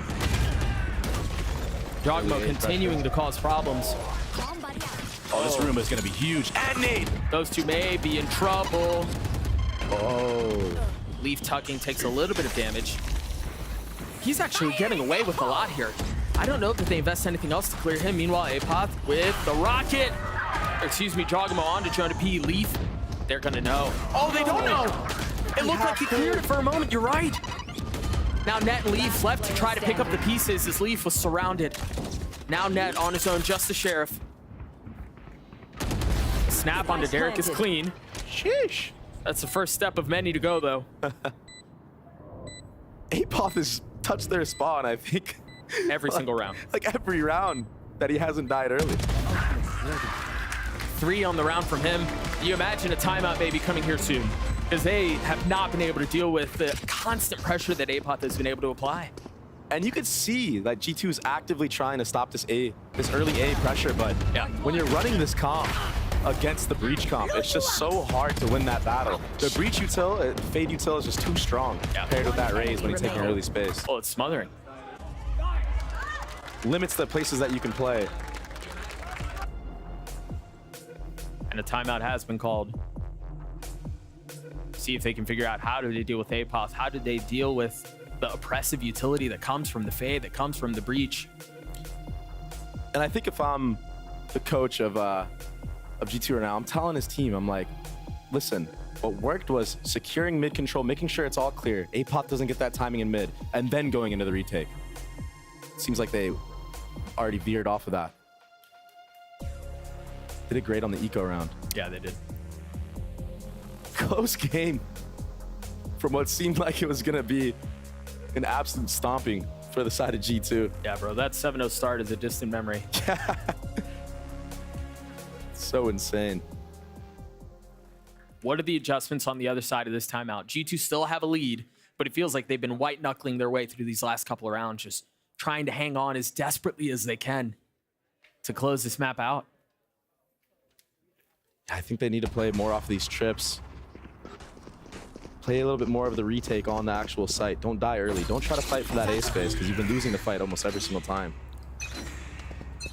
Jogmo's already gotten high ground. Their early flash and the satchel across are going to find a little bit of space elbow. Love this spot from Valen. A nice passive angle here. He can easily cheese a kill onto this lane. If he gets challenged, yeah. Here's the adaptation from G2. Take the B main space. Push all the way up. Secure the info. Almost has to be like a blanket that's rolling across the site to make sure they've dealt with the late lurk. There was a slight pause, but EG now pushing their way out onto the site. Smart reaction from EG. They saw the Roomba. They're so patient with this. Nature's going to have the Rolling Thunder online, which is going to be massive in the post plant now. Valen not able to find a kill, a little bit of spam through the smoke. Has to give the position up. Oh, no way, this is perfect. That's going to push them all back. I don't think it caught Net, though. Only got one. And there's really no way for them to follow up on that. So it's not even about taking the fight to them. It's about just buying time. And that's exactly what they've done. You start to see the utility now flood over the side as Jogmo somehow gets to. But Net on the trade as Leaf pushes forward, tucked into the smoke. Superman against the world, trying to get a second. Jogmo there too. Valen left by himself, and it's not going to be enough. What a post plan. And like you said, understanding that that breach ult didn't connect on all the players, just using it for the stall, forcing the clock to go down, making G2 have to push through these site smokes that Superman is putting up while he's on top of that default box. Such a hard retake against that comp. And great reactionary play from EG right now. Understanding that G2 pushed B main. Okay, we can take A space now. If anyone's there, there'll be one guy max. Right. 1 to 2 people max. Right. Nobody's there. We know it's retake. Let's set up. Another light buy for G2. You see the financial implications of how these last couple of rounds have gone. And this stun is so brutal. It stuns all of lane and elbow. It's gonna hit. Look at this. Just waiting for the camera Off to the get a cam little contact. info. Yeah. G2 can actually see the corner without being seen by the camera, though. Let's see if Apop is aware here. Stun is still out. Will he ask for it? Stun will not be coming out anymore. Meanwhile, there's a dog that just went out market, catching onto the first. And that's that off angle I was talking about. You're absolutely right. I mean, this showstopper online now. This setup has been cooking for a long time. There's so many people there. Does he get away with the second? How on earth has Leaf done that? Nature with an excellent response. Another timing through mid. And this is a huge gap that EG has been abusing. I mean, they've been making this area of the map their own. The dink onto net. They just don't have the guns to respond. This mid area is just... I mean, it's EG's. So crazy for EG. They've made it their own. Can Valen pull this off? Does he have an ability to upgrade a weapon? Just has a stinger here. Does not seem to be interested in any of it. The paranoia. What a flash. It's going to hit both. He's going to find it both. He gets the first. He has to switch weapons. Right click, not connecting. Buying some time. Nothing but 3 bullets. Tries to grab the weapon, and it's just out of reach. Derek with a massive round, and we're tied at 11. Closes it out. And like I said, the reactions from EG are just clinical. They know that they're not holding mid. They're finding all these timings, even with this early first blood from Leaf. And what seemed like a misclick from from Superman. Excuse me. I'm cool with him like that. I'm cool with him like that. Yeah. Pulled out his flash on accident. Yeah. He did not mean to do that. And they still win the round. Heroics right now from the side of EG. And it looks like there's a timeout for dramatic effect in case there wasn't enough already. Yeah. And Josh definitely grilling his team right now. What are you guys doing? We were up 7-0. I'm sure he's not saying that, but trying to keep them in it. You guys are so close to winning these rounds. Just close it out. Play together. We talked about this a little bit yesterday, but it does feel like the last couple of rounds are the hardest. Right, closing out a map. When you have a big lead, all of a sudden it evaporates. You're feeling the pressure. Like, where have we gone wrong? Imagine that's what a lot of that conversation is right now. Especially when you're losing 2v3s where you're up numbers. Yeah. You really get in your head in those moments. And it feels bad when you lose them because you're thinking in your head the whole time, I should have won that round. Yeah, this game would have been over already. Yep. All those thoughts going through your mind. And look at the scoreboard for the side of EG. Everyone equal. What was once the Superman show, he's only got 1 kill since that 3K on the bonus round. The anti-eco. Frags by committee for Evil Geniuses. They find themselves tied up after the disastrous start. And they're in a fight now. Derek has his ult. Apop does too. I think what you're going to see here is trying to set up Apop to get a lurk kill. Again. Get that Cypher ult down. Yeah. And then hit a site together as a unit. This Breach Comp's so good at that. So good at setting different players up for kills off the fault lines, off the flashes. Derek has an ult in this B split. I mean, he can be a bully if the utility is used well. They don't even have to invest the stun. I know, but the setup was there, right? The dog, if it latches, there's a swing, there's the fault line. It's so oppressive.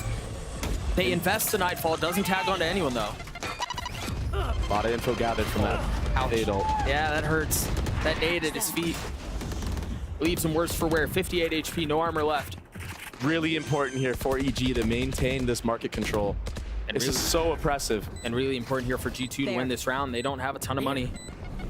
They've kind of got to convert here. Great utility from G2.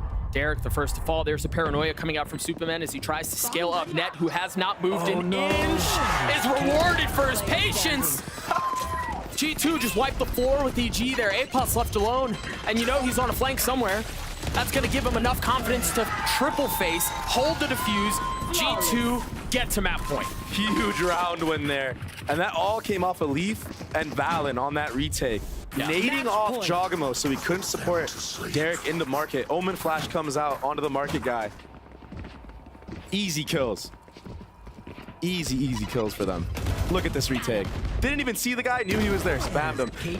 And he actually, you're right, he didn't move an inch that entire round. He sat in that corner, held it down. With the nade in his lap. Yeah. Can G2 put EG away here? They finally break some of the bleeding. Jonah P has his ult online, and it seems like a very similar look defensively to what we saw in the previous round.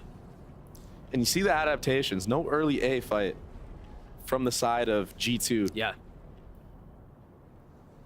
Not really interested in it. EG, are they going to try to contact out? Another B hit. And it's open once more. Ned is in the exact same position as we saw in the previous round. A lot of utility used here on this site hit for the likes of EG. Only one flash left, I believe. He's dead. There's nowhere for him to go. Surely Nature gets one down. He swings out and gets the kill. I know exactly where you Cypher all coming out here. 4v3 in favor of EG, and the Spike has been playing it too. They can take a slight step back. The onus is going to be on G2 to reestablish control if they can. Now funneling out, now trying to take some of the space. 2 spits for Trent. What a shot! Has already fallen. Derek once again answering the call for EG. Jogama on the swing. No, it's Trent with the filthy flick. Magnetic. Great molly. And they did it land? I know. It looked like it was just half a pixel short, leaving Jonah P by himself. A 1v3 would be a miracle with time so short. He gets onto the first, but that's all it is. Unreal. Overtime on the cards. Unreal. Switching sides. Overtime. And what we thought was nerves in the beginning of the game, that's completely blown over. EG full steam ahead. What a comeback.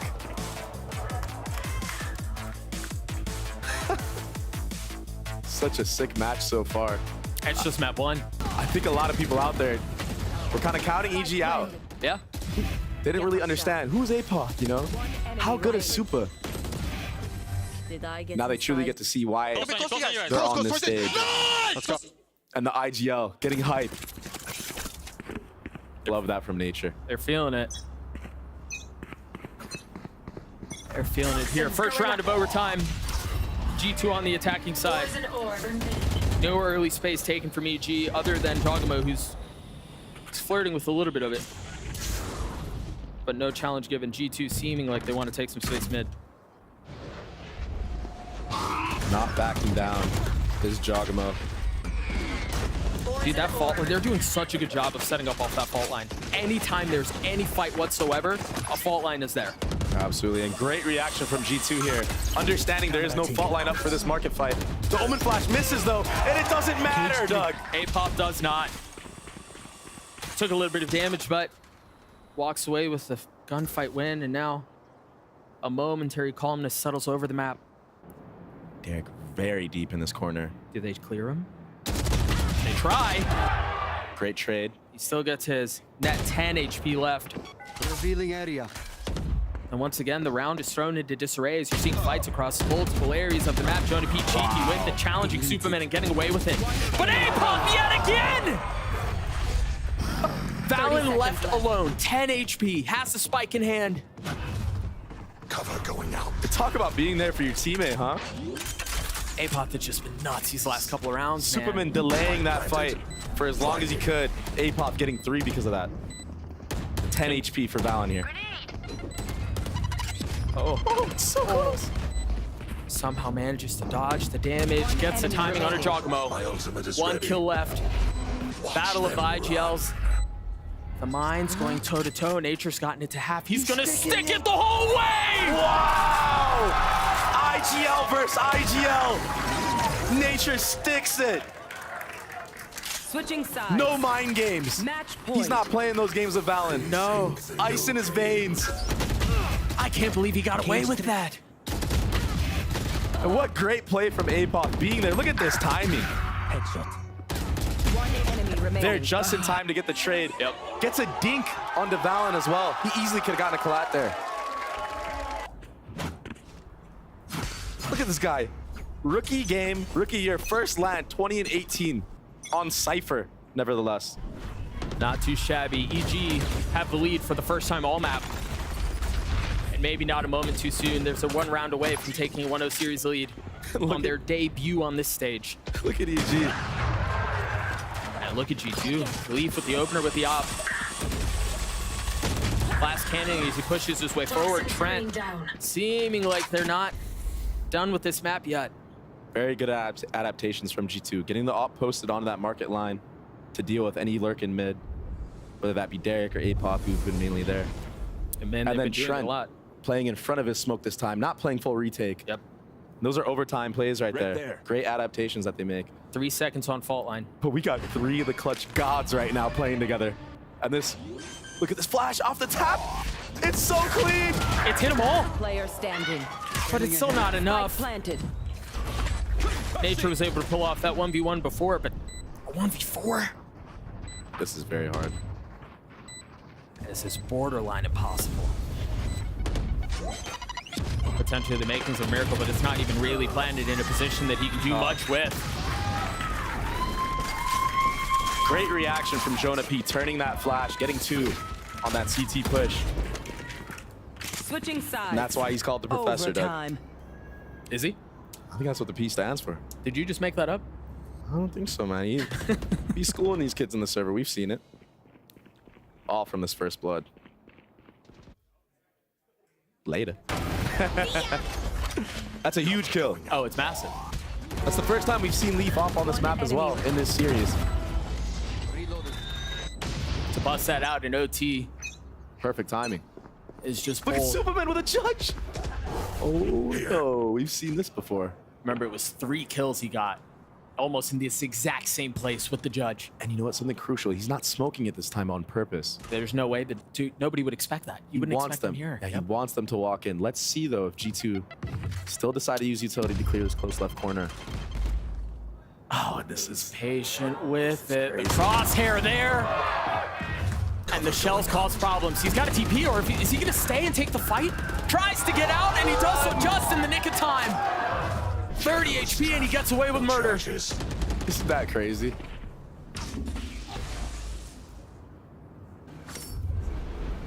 And that's why EG picked up Superman on this Omen roll. So aggressive.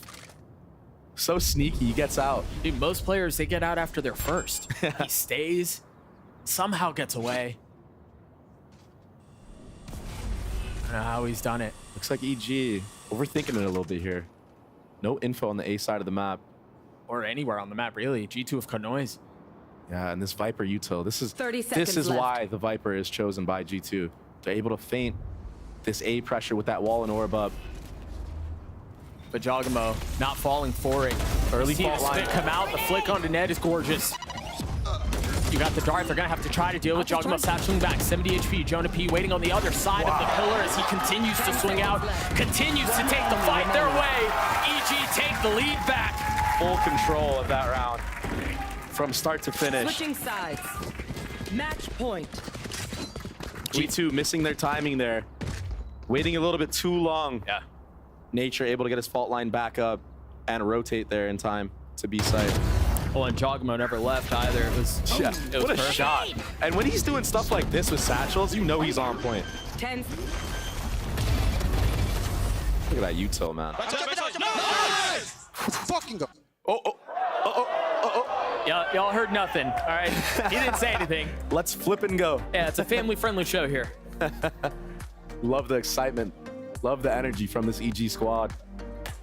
And you can feel the tension of the moment as they enter what is now going to be potentially the last round of this double OT affair so far. Both teams have called a timeout.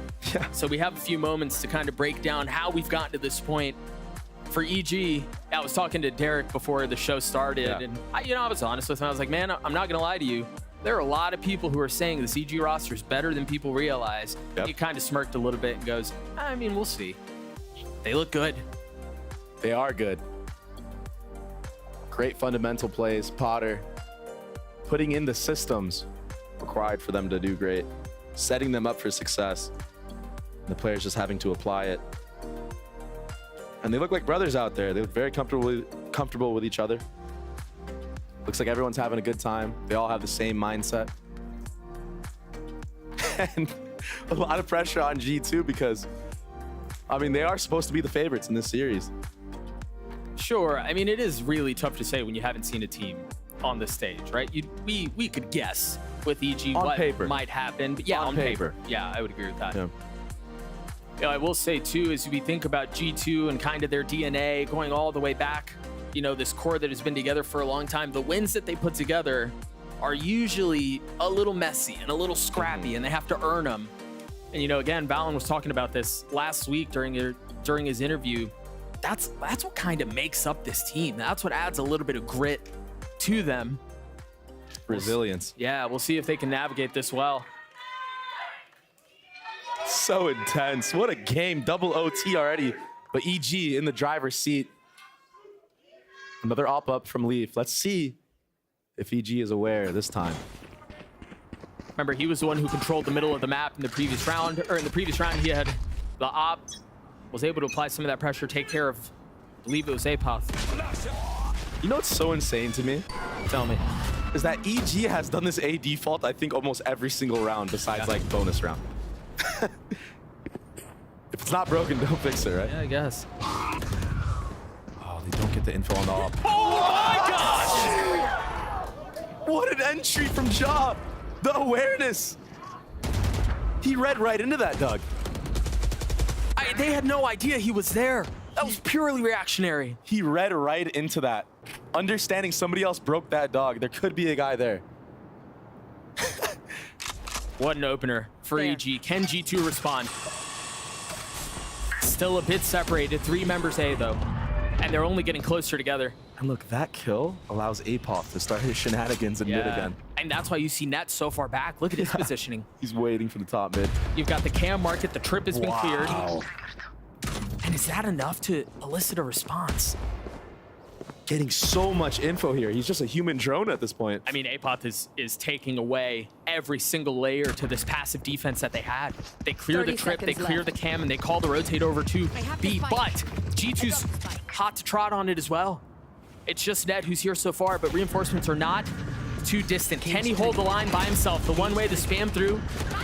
The suck nade not going to connect on it as Apoth tries to get the first. He does. They seem to have held the line bound, and Joe DeP left alone, and they will not stand. EG take down G2 15-13 on their debut. What a game, what a map. On G2's map pick as well. What a fight. Wow. Jogamo turning up. He was relatively quiet all game. Superman stepping up in the beginning. Jogamo and Apoth. The whole squad closing it out. I mean, it really was. It really was a whole team effort. I mean, everybody, you mentioned it a couple of rounds ago, they were all fragging together. That was exactly what they needed. To clutch back this round, this map win is just so impressive. Not a lot of people know this, but that last round was all because of Apoth. He was 100% telling his team, come B, come B, come B. And instantly you saw on the minimap they came, nobody for G2 was there. 15-13 in favor of Evil Geniuses. Map 2 on the other side of this break. We'll be right back.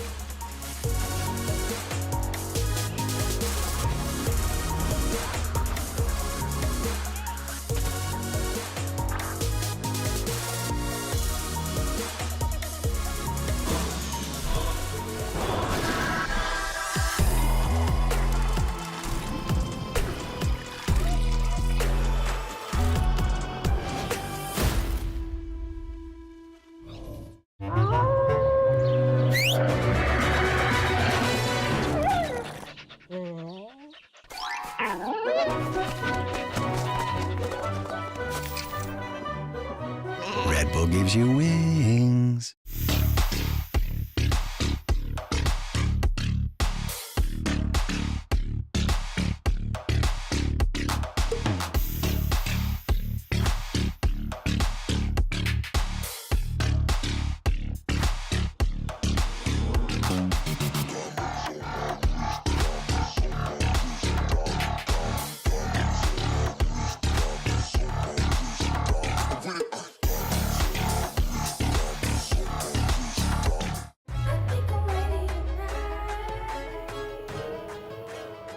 Hey guys, it's Jimmy Lin.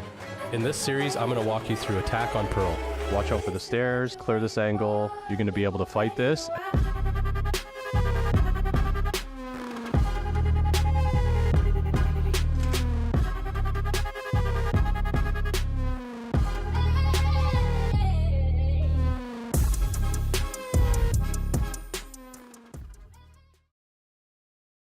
Take my beat back. Take my beat. My beat. My beat. My beat. My beat. My beat. My beat.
Take my beat back. Take my me.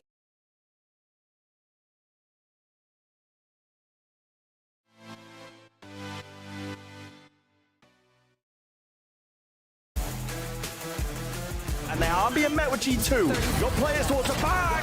Leaf and Valin respond in kind. Oh, he's just adding bodies to the count. Jorgamo unleashing fury. He's ridiculous today.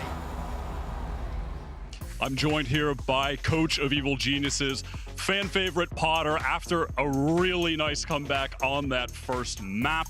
Now, last year, EG, they started with a loss in their first ever map, and their last map was a win against PaperX at Champions. How are you going to repeat taking a team with virtually no expectations to the top once again?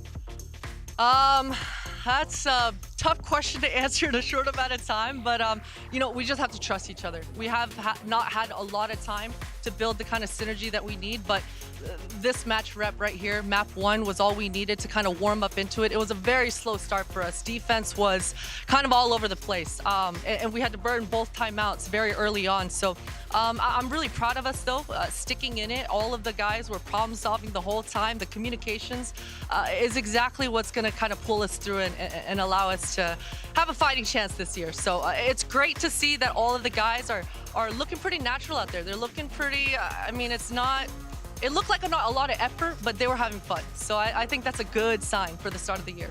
Yeah, you could sense the comfortability. Thank you so much for joining me, Potter. Best of luck on the second map. Oh, it's happening again! They can't keep doing this! Bro, I mean, Potter said in One the map, interview, bro. Like, relax for a second. of many, potentially. Potter said in the interview, well, look, this team, I mean, specifically about Superman in that case, but I think it applies to everyone, they've got a lot to prove. These guys have a chip on their shoulder. Some of them have some sordid histories with teams, in Americas as well, as we'll talk about in just a moment here. But EG, after being down, there was the second timeout of the game for them was called at 8-1 in the first half. Yeah, that's crazy. They really had to clean house, and my goodness, they made it look squeaky. 15-3, obviously the longest overtime we've had so far in VCT Americas. Yeah. This year.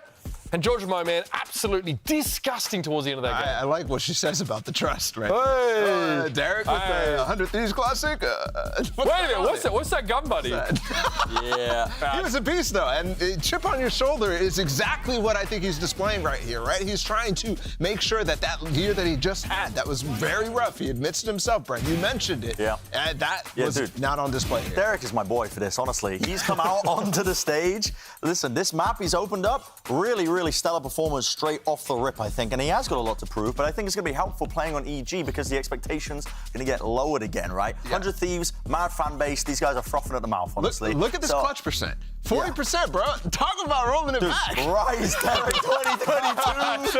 Rise, Derek 2022. Do we need to have a conversation about sample size or what, boys? Listen, I'm looking forward to the next map. We don't look at sample size here. We just look at stats. Don't let the truth get in the way of a good narrative. That's what I like to say. Speaking of which, we've got plenty of those being spun up on the other side as well. Josh RT, I'm sure, had some choice words to share with us ahead of map 2. So let's go in, and Wyatt, of course, has wrangled him. I'm joined here by Josh RT, coach of G2, after a tough, close loss on the first map. Leaf was playing pretty well. There's a lot of expectations on his shoulders given how excellent he was last year. How are G2 going to continue to bring the best out of that fantastic Leaf that we know? He just has to keep playing the way he's playing, and we just have to take care of the situations where we should have won. I think it's a momentum game. Leaf is definitely like a vet on the team, providing like a common presence. So I'm not worried about Nathan, really. It's more like, can we keep our composure to close out the game? Absolutely. Thank you so much for joining me, Josh. Best of luck for the rest of the series. Similar to what we heard from Josh RT after that first map between G2 and Crew, he's basically like, things are okay. We've got to tighten up the comms a little bit more and try and execute a little bit more smoothly. Let's stay on this Leaf topic, though, because it's worth looking at him and the role he fills on this team. Seemed like a pretty great plug-and-play option here, and so far, not so shabby. Yeah, I mean, he's been playing great, but I think one thing, when you think about him as a calming presence, like Josh says, you have to see some consistency with him. And in this game, he was fantastic still, right? I think he's still kind of reaching that same level that he was on Cloud9 last year, so you are getting that from Leaf. And what's important, though, for G2 here is I'm starting to see a pattern with not just the consistency of different players, but also the consistency of them on Sunset running away with leads that they had in these games. And Leaf slowing down, I think, is kind of part of that. But honestly, I can't fault Leaf's play. I mean, this guy, he put up an above-average performance for most people in that role. He really went above and beyond. But genuinely, it felt like at times, players were scared to fight, like on G2, into one singular player. He loses this round, by the way. His counter, they lost that round where he gets a 3-piece. I'm like, the entire time I'm saying, why are they fighting into him when he's got a showstopper? Leaf gets 3 kills. They still lose the round because of these small little moments where, I don't know, they're just scared to fight together. You felt like just the weird timing's being taken by them. Heading into Icebox next, by the way, which is a map that we have seen G2 play. And it's another map where they had a really slow start at, actually, when they played against Crew. Couldn't get a handle of the way that Crew played against them. So there's a lot of footage once more for EG to really take a peek at.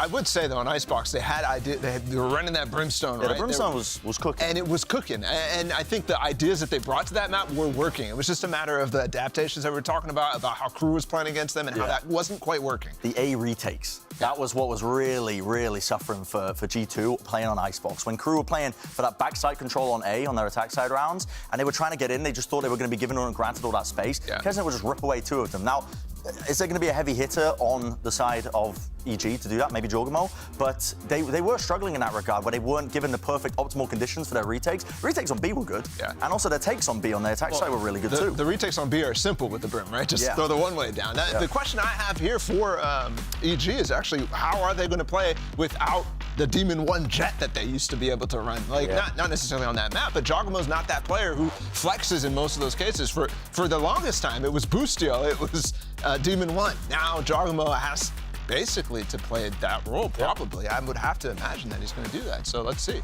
Crew were so aggressive, they disrespected G2, walked up on them. Have a look at this. What? Deadlock.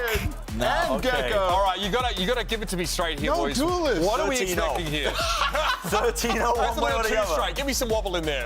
Give me a little I mean, so leeway. Cloud9 were experimenting with the deadlock on this map on Icebox, and they were doing some crazy stuff with the barriers. They were throwing it up to block off the retake potential. Right. I've already talked about the difficulties of the retakes occurring.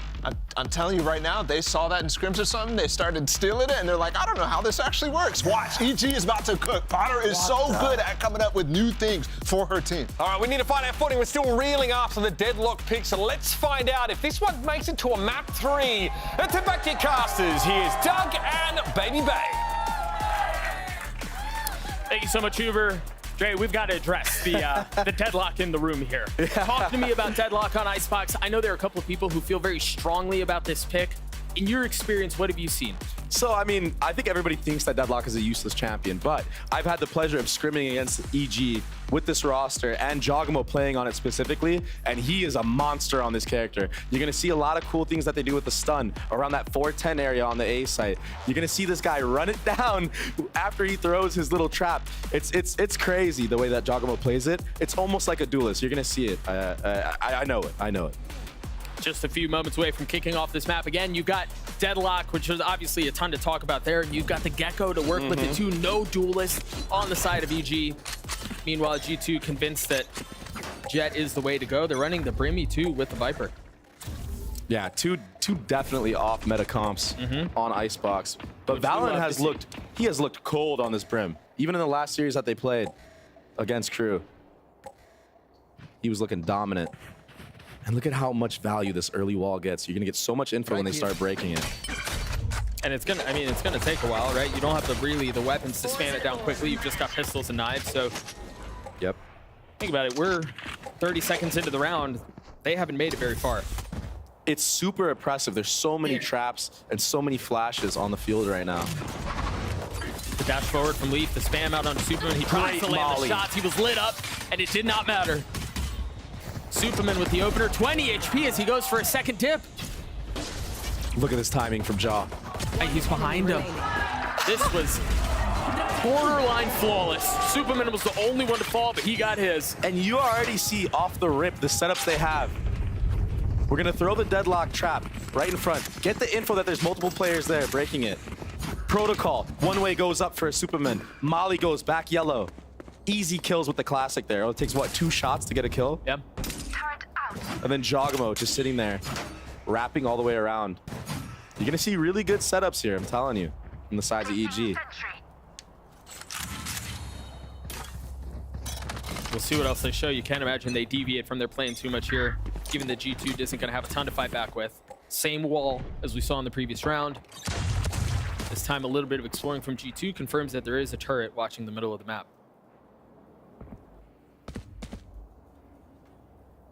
Very quiet. And Suman's holding his tight angle. Wonder how much more space they can find up.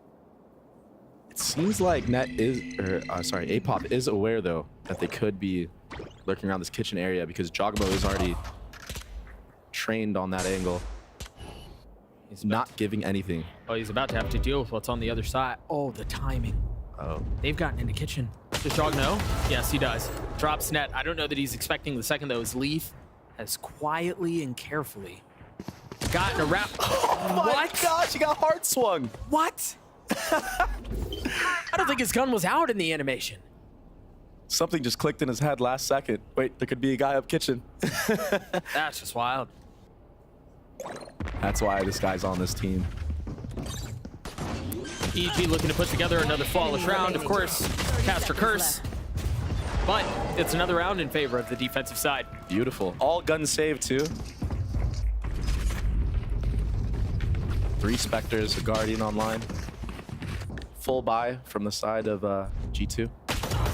And that's just such a hard fight to win with a classic, Doug. Oh, 1000%. Enemy remaining. 30 seconds left. Now, I wonder if there's going to be any adaptations already from the likes of EG, knowing that they gave all that space to G2 up that tube area. I'll have to keep an eye on that as the round progresses. And it looks like they're already putting their KJ here. Apoth. Aggro turret to control that area, just as I said. Great adaptation already made. Trying to check G2. You've got the 2 sensors down B long as well.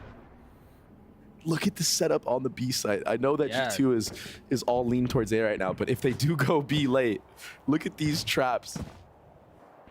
And you expect them to have a pretty strong defensive side, given that you're pushing into a double Sentinel comp in Apoth and Jogamo, but I mean, even just looking at the mini-map, that looks like it sucks, man. Like, where do you go? And this is so sick from EG. They put the traps on B, already lean towards A. Yeah. There's so much passive info. The knife just tagged 2 people A. You got a little bit of noise mid. Oh, here comes the flash play. Leaf has to take a step back. Jogamo going forward. You mentioned it. Holding W. Apoth falls. Jogamo from up top, and now they finally find out that's where he is. It's a bit of a scrap. They drop the wall down, and they force G2 to reset. G2 is going to run into those traps that I was talking about, but that kill in mid 30 makes seconds left. Superman have to rotate off, not being able to play off these trips, but it delays. Is it enough time? There's the second. Both traps, and now you see the value from the deadlock. Can they delay the plant? Viper Molly should be coming out anytime soon from Superman. Another one out. You're right. Spike down B. Oh, Jogamo falls. A great response from G2. 10 seconds left. A 1v4 for Derek. Surely too much to deal with. But you see some of the gimmicks. You see some of the plan behind deadlock. Great response from G2, though. And had Trent not gotten that kill in mid early on, maybe Superman gets 2-3 kills there with everybody being stunned. Yep. Very big possibility, but just the impact of that kill alone allowed G2 to take that B long space for free. And I really like what they did there, dropping the wall, fighting the site, not letting EG play that delay game that we know the previous roster was so well at playing, especially on maps like Pearl, Icebox. So similar in terms of spamming and delaying post plants, or delaying the plant. Oh, it's aggressive out from Leaf. I like this from Leaf. We're 4 rounds in and he's already using Jet to his capabilities of getting on this top mid box. See the different positioning on the sensors from Deadlock. This time a little bit further back by Yellow. Seems like they could be able to get onto A. Pretty free though. I mean, it's just a knife and then the molly. Is he stuck? Is he? I think he has to shoot the wall. He's stuck. Yeah, you're right. Leaf doesn't get to play the game this round. Sets him up for a late lurk, I guess. All part of the plan. Valen feeling some of the damage. Jogamo from up top, able to take one with him. As Nature swings back in, and there it is. The round is done. Leaf is left alone. There's that late flank that you were talking about. This poor guy, I think he had to break it once his team all died. Yeah. But from what I said earlier, Jogamo plays this deadlock as a duelist. He got first contact there and repositioned 2 different times, and still nobody else from his team got contact before him. He got the first blood. And you're seeing a couple of instances now where he's playing it on the edge, right? He'll go out, he'll take a fight, and then he'll get away just with enough time to get a wall down, throw things into disarray. And I like EG's game plan overall here. Jogamo starts B, puts the trips 10 down. seconds left. On his way rotating to A. He's walling off mid so that late lurk doesn't come through. They have the KJ turret or alarm bot holding that tube area. And it just allows them to have 3-4 players on the site by the time the hit comes. EG cooking with this comp.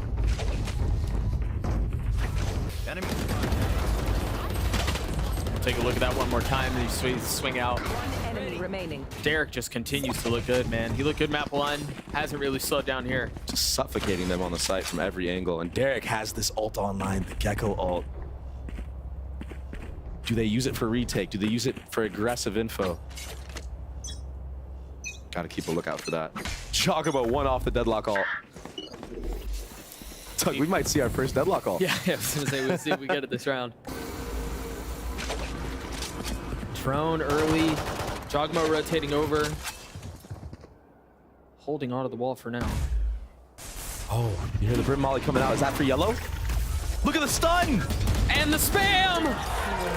I mean, they've got these protocols drilled. It's beautiful. Yeah. They get the wall down. They still have a sensor up. So even if they need to, Superman can give up the space and they still have control here. Yeah. Poison's off. Very wise of G2 to work up on this A space. They know that B is basically just a fortress. Yeah, but again, so you figure out that Deadlock's util is B. You're still gonna have to deal with a KG util on the other side of the map. Yep. They've gotten this far. How much further can they get? Trent up in Nest. And EG is very comfortable here of giving the site because they have this Gecko ult. This retake's going to be huge. Look, here it comes. There's the first. We'll How many people will he get with this? I don't know that it tagged anyone. It was just a little bit out of reach. Huge kill from Trent. Doesn't get out, though. There's there it is. Oh, net got. Oh! Derek's going to take it the whole way. There's really no reason to challenge or do anything with it. Wow. 4 on the round. Already building up to another Deadlock ult. And this is what I'm saying. He's 8-2-3. Wise early timeout from G2. Things are getting out of hand right now. These setups seem ridiculous. Deadlock believers rejoice. You're starting to convert. Unbelievable. The doubters, and I mean, I'm one of them, to be honest. But this looks really good on Icebox right now. Look at this. It's actually the perfect ult for this map because there's so many corners that you have to clear. Yeah. And this comp that they're running, they have so much utility to clear those corners and play the retake. They don't even need a duelist. And when you have Jogamo on your team, who like makes every character look like a duelist anyway, yeah, who cares? Yeah. You know? Like, so oppressive. Jogamo is the go himself. He doesn't really need it in the kit. A 3-round lead for Evil Geniuses. An excellent start. And the scary thing is, Dre, is it feels like they haven't even really shown everything with this Deadlock. All of the setups have just been B. Yep. They haven't had to reach into the playbook for much more. Sometimes winning before they even get into the setup as well. Yeah, yeah. And for G2, against a comp like this, what you want to do is you want to try to bait out as much of the utility as you can while picking the right site to hit on top of it. So it's not easy. It's not an easy thing to break these setups without being punished. And we've seen that 2 times with the yellow traps that I've seen. What I would like to see from Leaf is maybe a dash on top of yellow. Yeah. I mean, if they do end up B here, this is a little different. Previously, we've seen some of the Killjoy utility kind of leaning A, but they have nanos on top of the sensors here. They've got their hands full with this KJ Deadlock combo.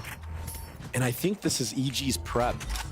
Being able to see G2 play on this map previously, putting all their Deadlock utility towards that B side, with Superman as the anchor with these Viper mollies. I mean, this setup is brutal, man. As soon as the sensors trip, the nanos pop off, Superman swings, and the round is over. Yep. The only success G2 has had so far has been fighting into the B site. And that's obviously much easier said than done when you look at the minimap. Maybe Trent can find some space. Here. Only person with rifle on G2 side is Net.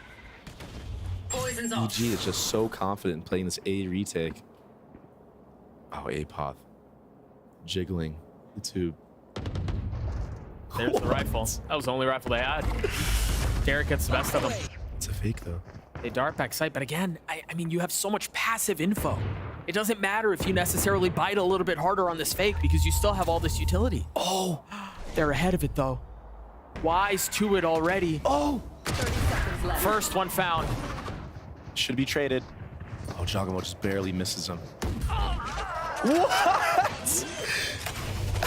You know, I mean, we didn't see it, but we heard it. Yeah. Didn't have to see much. You got the Brimstone up, backside, Apoth sidestepping it. How much further can they get? The problem is, Derek's walled off. They had to clear the wall for him to finally be able to join in. Still has some util. And they're going to swing out right onto it. Derek getting the kill onto Leaf. Nature and Apoth, the only 2 that stand. Not a ton of health between the 2 either. Time short. Should be a save. Yeah. What a great round from Leaf.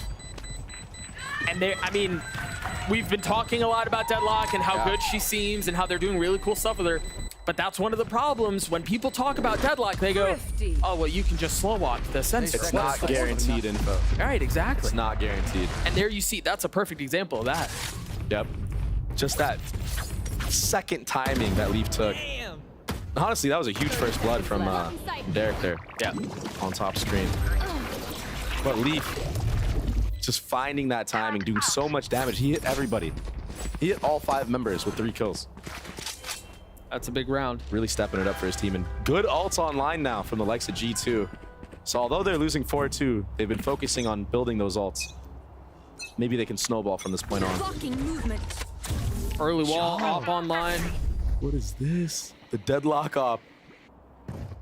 Ranked is going to be very fun after this game. You wonder here too if EG are kind of leaning into the false sense of security that G2 may have. You know, they figure out, wait, we can just slow walk the sensors. Now you're going to have to deal with an op on the other side, and there it is, value found. Leaf on the trade though. 1-for-1 usually leans for their attacker's side though. Now they don't have to worry about this deadlock utility on the B hit. I mean, this is a painfully quiet round up until this point. I want to point out, EG is so smart for not over-rotating to B here. Yeah. Because that's the expected reaction, right? Your deadlock dies. The op is down. You saw 2-3 people towards B. Look at Fought. It just confirms it. Superman pushing all the way through B, getting the info. They're so confident this is an A hit right now. And what can they do? Yeah, you've got the KG util holding mid, and that's going to allow APOF to rotate over to A early. Derek with the flash confirming there is at least one. You should 30 seconds left. The lockdown's there. Are they going to be able to find their way out? Nature surely is not. You've got Derek and APOF who are playing just on the edge of it too. Should be able to find safety, but there's a flank out from Superman. There's a flank out, but it seems like Ned is ready. Taking his time, though, is very, very, very smart from Superman. Timing is everything. Is he going to clear this? Who's more patient? The half clear again. Just so unlucky today, it seems like. Been a problem a few times. Yeah. Derek and APOS still have a shot at this, so a 2v3. They've got some util they can play with. Early molly out. Yeah, making sure there's no playing on the other side of that box. Wingman is off. Uh-oh. Wingman's not halved. Wingman's dead, just like that. You're right, not able to get it halfway across the finish line. APOF has taken so much damage. Derek has to play a little bit aggressive here. Tries to isolate. The fight's not able to connect onto the second. Wow. APOF is not around for long. That's another round in favor of G2. Us pro players, we call that the forbidden triangle setup.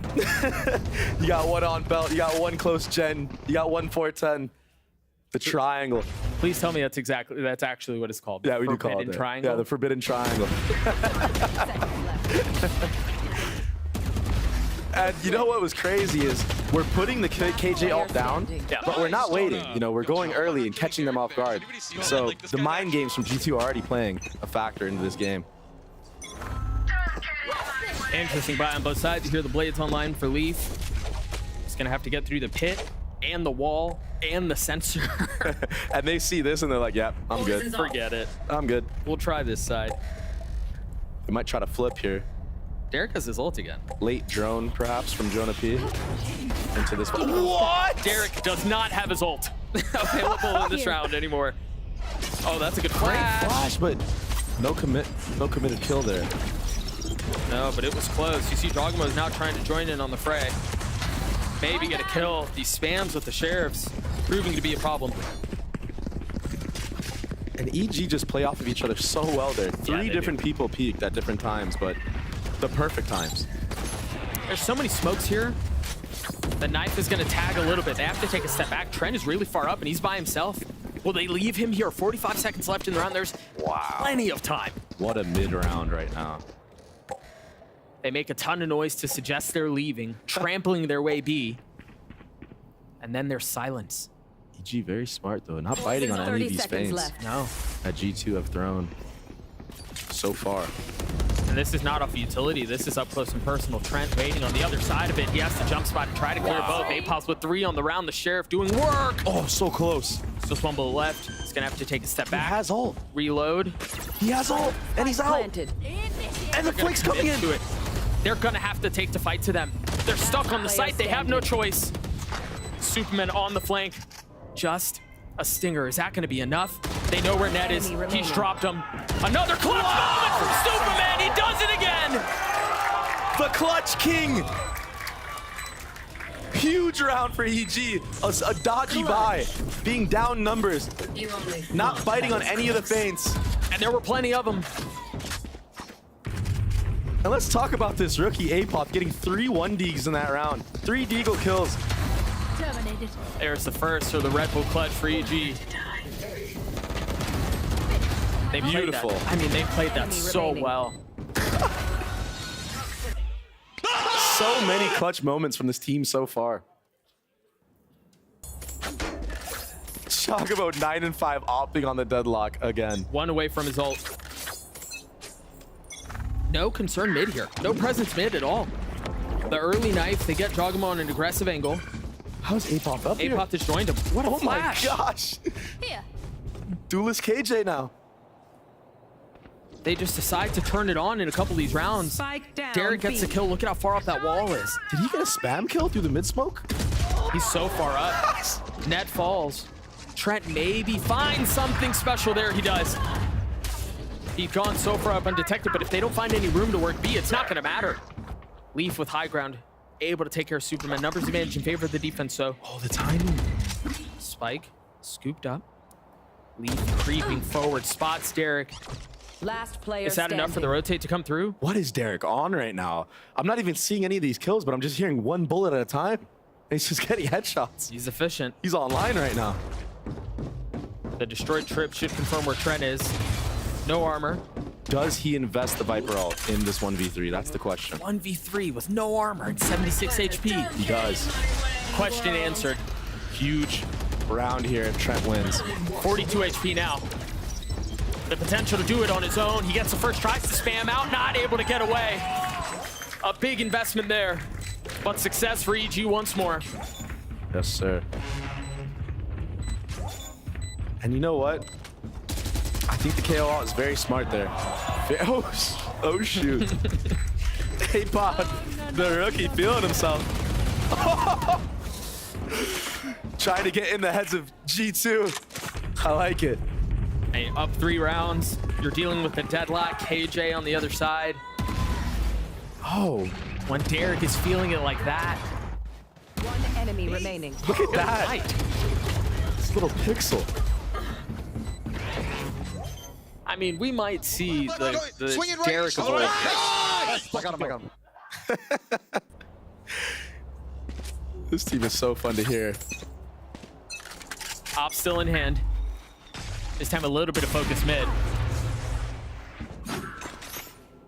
They're aware of Jogamo opping in the bottom mid area. Repositions. He has his ult back. I can't wait to see this ult. Derek has been an absolute menace on this side of the map. The flash connects on both. And that allows Nature to creep up here. Is G2 aware of this push? He might be able to find a crazy timing. Once again, the cutting of noise, the introduction of doubt. So patient is Nature, not overextending. The silence and the starving of information. Very smart right here. Nice bait and switch that's going to go on. Derek's going to get first contact if they walk through the main. They're headed right to him. How many will Nature get is the question. I mean, he can just let him walk by. Look at G2 just... Oh, it's... Nancy, they're selling a fake here. Again. But remember, they tried this at the beginning of the round. Nature should get all the info here and call it's a fake, but the rotation's already coming in from the likes of EG. Nature, his moment to strike is now. But again, it's only one because the rest of the hit is intended B. Leaf finding the space to get the spike out onto the site. It's going to be planted, courtesy of Net. And Superman trying to get ahead of that timing, but barely off. A second too late on that one-way. Gets punished by Leaf. Placing swarm grenade. Dumping some of the utility at the foot of the spike. And Knife confirming there's nobody close by. Jogamo with ult, with op. Beautiful. Back yellow's already confirmed. There's the alternate tag. Oh my goodness, what a shot from Leaf. Derek has already started to defuse. He has to take a step back for just a moment. He's the only one left up. And the barrage of utility from G2 was just too much. Great post plant. Great post plant. And that's all off the likes of Leaf again at that B site. Yep. Besting Superman in these 1v1s. And I like the idea. I like the idea from Superman. Realizing that it is a fake. A second sooner, and that might be a whole different round, right? Yep. That one-way pops up before Leaf sees him. He's able to cross to yellow. Get a couple off those deadlock trips. Nice! Let's go. Let's go, boys. Keep playing this fucking game. Oh, man. It's a lot of aggressive energy from both teams today. I don't know if like these teams just hate each other or something, but Maybe a future rivalry that we're getting to see right now. Timeout called from EG here. They're still hanging on to a 2-round lead. It seems like there's enough for Potter to want to get involved in the conversation. Yeah, and Potter really known for trying to win out these type of rounds, right? Where the money's dodgy, trying to catch enemy teams off guard. And they practice things like that in scrims, specifically. There's a lot of rounds where I was playing and I had enough money for just a solo Vandal. And Potter would be like, hey, just go for it. Yeah. We'll set you up. Go for it. See if you can win this round. So really practicing in multiple different ways is the EG squad. Well, it seems like they're putting that trust in the hands of a couple of players here. Derek's going to have a Guardian. Apoth is going to have a Phantom. Scrappy buy, but they practice moments like these. Here you go. This might be one of the first rounds we've seen KO towards the B side of the map off the rip. Yeah, like the EG. Early dagger here. Jogamo taking that aggro space. Leaf was tagged. So he's not able to take an early peek and dash away or anything like that. Meanwhile, Jogama, as you were just mentioning, aggressively creeping forward. He's got to find a timing on the drone, but Balin was there. He was ready. He had his back. Great response from the leader. Great fundamentals. It looks like Nature's going to try his hand at this as well. Has a Sheriff. Just creeping up, trying to get info. I think Nature spotted Sova there. And Leaf just loves this close angle. There's a lot more than just Sova on the other side of this. Yeah. But it seems like that's enough for EG to have seen and call for the rotate. Derek has made his way over. Leaf already dashing back sight. No one back yellow. There is a little bit of resistance, though. Waiting on the other side of the wall, and that Brim ult is perfect. How's he alive? HP. Derek gets the best of Alan. Superman ultimately falling. Leaf playing in the smoke. What a rat. Peeks out. Gets the kill onto Derek. It's perfect. The timing is methodical. It's flawless. Now Nature and Apoth left alone. The Phantom still in the hands of the KJ. It's going to be a late push towards mid. I know that you're going to get enough room to work with. And a 2v4 like this, there's no flank. There's nothing like that. It would have to be ridiculous. Here. Weapon scooped up. Do they go for this? They've waited a little while. It seems like they're going to try their hand at it. Apoth lit up. They both fall. That's another round for G2. That's so hard to play against. 5 rounds is looking pretty good for the likes of G2 against a deadly defensive comp. A double Sentinel. Double Senti. Yeah. Honestly, triple if you count Viper. I feel like Viper is basically a Sentinel. Let's be honest here. Sure. Take a look at it one more time once again. Well, of course, Derek gets a headshot wallbang. Yeah, spam through smoke.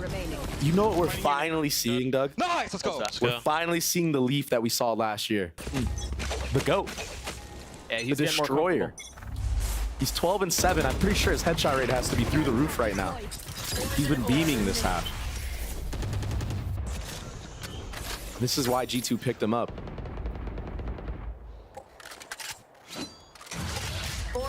This feels a bit more aggressive as far as where some of this utility is from EG. And you've got the the alarm bot further up. You've got the turret further up. We've talked about this wall a couple of times, B, but it seems like they're a little bit more intent on pushing aggressively. G2 right now just trying to bait out utility. They've waited out the wall.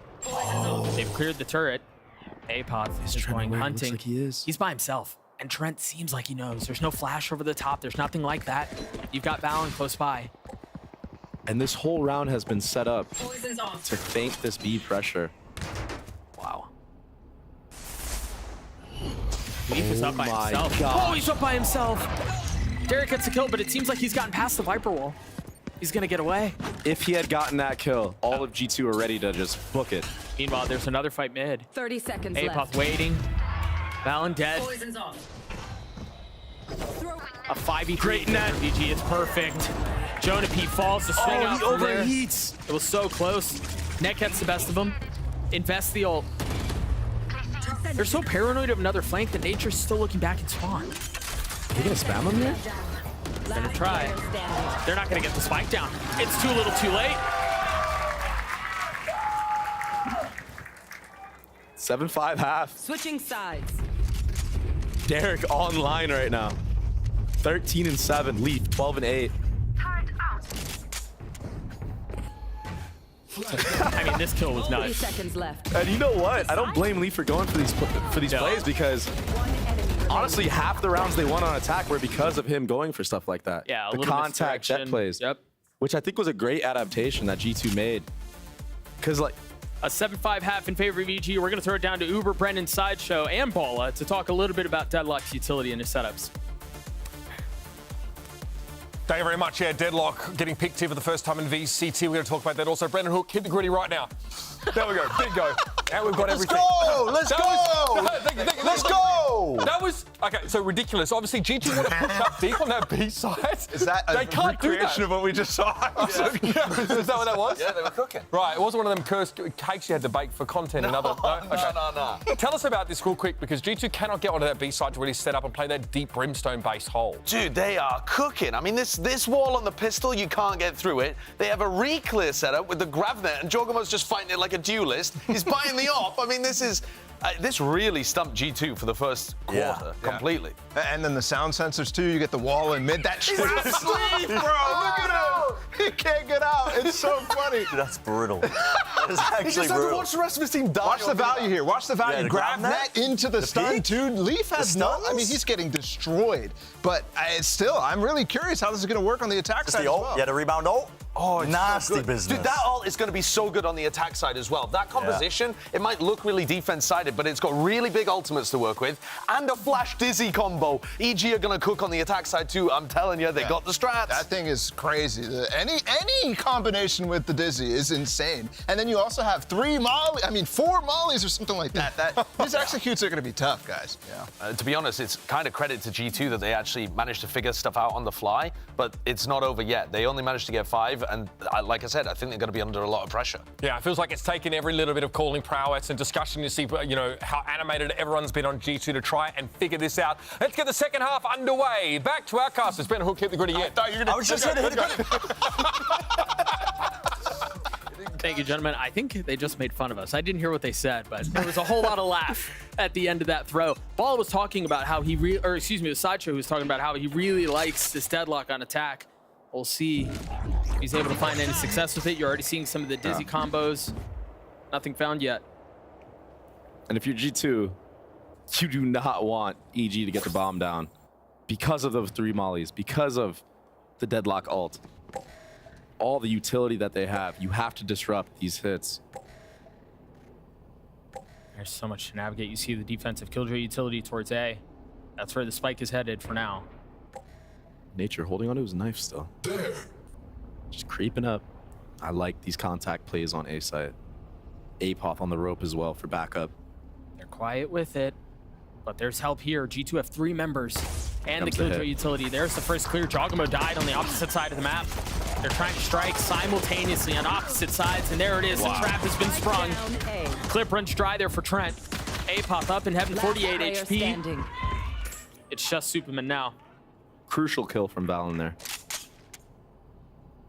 Nice setup from G2. And that's what I was speaking about, disrupting the 30 hit. seconds left. Wall comes up, utility comes up, trades everywhere. Poor Gecko dies, planting the bomb. Things you hate to see. Poor guy, man. Superman does have full armor. 10 seconds, though. Yeah, not a ton of time. You get to see him get shocked right 10 here. Oh, seconds no. left. Oh, it whiffs. He has a chance. Valen low. I mean, it's a slim chance, but there is a chance at it. He only gets 1. You just never know when this guy's in the server. Oh, yeah, for sure. Valen's gonna get the defuse. That's now 3 points towards his ult. That's a big round for G2. For the party. Yeah, and just a nice setup, nice contact play. I liked what EG was cooking up, but the trades ultimately came through for G2. Maybe the utility wasn't as good as it could have been after they broke that Killjoy molly on the site for the actual hit. Maybe a knife. Maybe Something would have been good on the actual hit. Yeah. Make sure that Viper wall doesn't go up. Here. We'll see what they do here on the side of EG. It's just a ghost in the hands of Apoth. What do G2 have? heavily relying on Leaf to anchor this B side. Quite the difference compared to EG, who had Superman there. Yeah. Most of the half. He's got the Bulldog. He's been tagged. There's the challenge. Beautiful. I mean, you have to force a swing there, right? Yeah. Like, you know that you tag the Jet, probably have a better gun, but you try to punish. It's just a gun diff at the end of the day. Yeah. Not much you can do there, but there's always a chance. If they get that kill and he doesn't dash out because he got knifed, that could open up the entire map again, right? So you got to go for it, like you said. Starting to hear some of the rotations come through as G2 cleans up EG in flawless fashion. Very clean round. We're tied yet again. Huge round here. Valen getting close to that Brim ult. Nobody really close for ults on the side of EG. Just kind of going through the motions in that eco round. Enemy kill. That is 2 first bloods there for Leaf at that B area. We'll see if they decide to switch his positioning up this this round.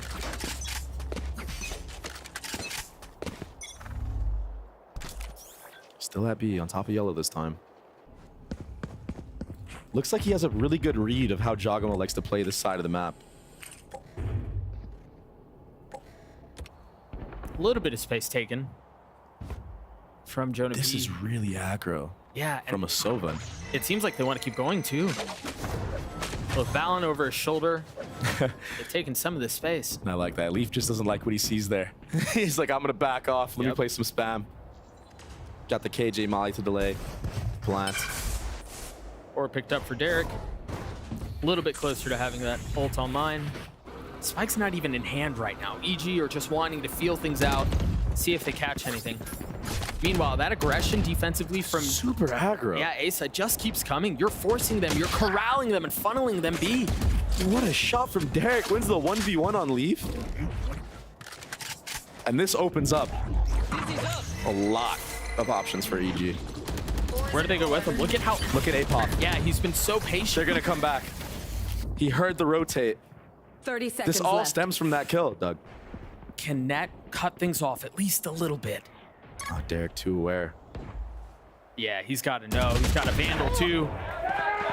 Cleanly dealt with. The third. Spike planted. Last Valen and player Jonah P standing. left alone, and it's now Wow. just Jonah P in 1v5. It's a great response from EG. And it all stems from that pick that Derek got onto Leaf, all the way in the back of B. Opens up the entire map. Makes G2 be loud about the rotate. APOP, not scared to take that space back from G2 and challenge if they are there, ultimately. And then, I mean, Derek doing Derek things, killing 2 more people in mid. That should be traded 100%. Oh, for sure. That's what happens when you go up against the likes of a player like Derek, who's mechanically very, very talented. So EG take the lead back. Gecko Wall online that quickly, Doug. That quickly. And it's early. Look at that. Sit down. You mentioned how aware Derek was there to clean that up. Net may have had a timing. It all stems from that. 3 HP. You guys can have him. Up in the hands of Leaf. Still playing top yellow. He's been solo B, I think, almost every single round so far.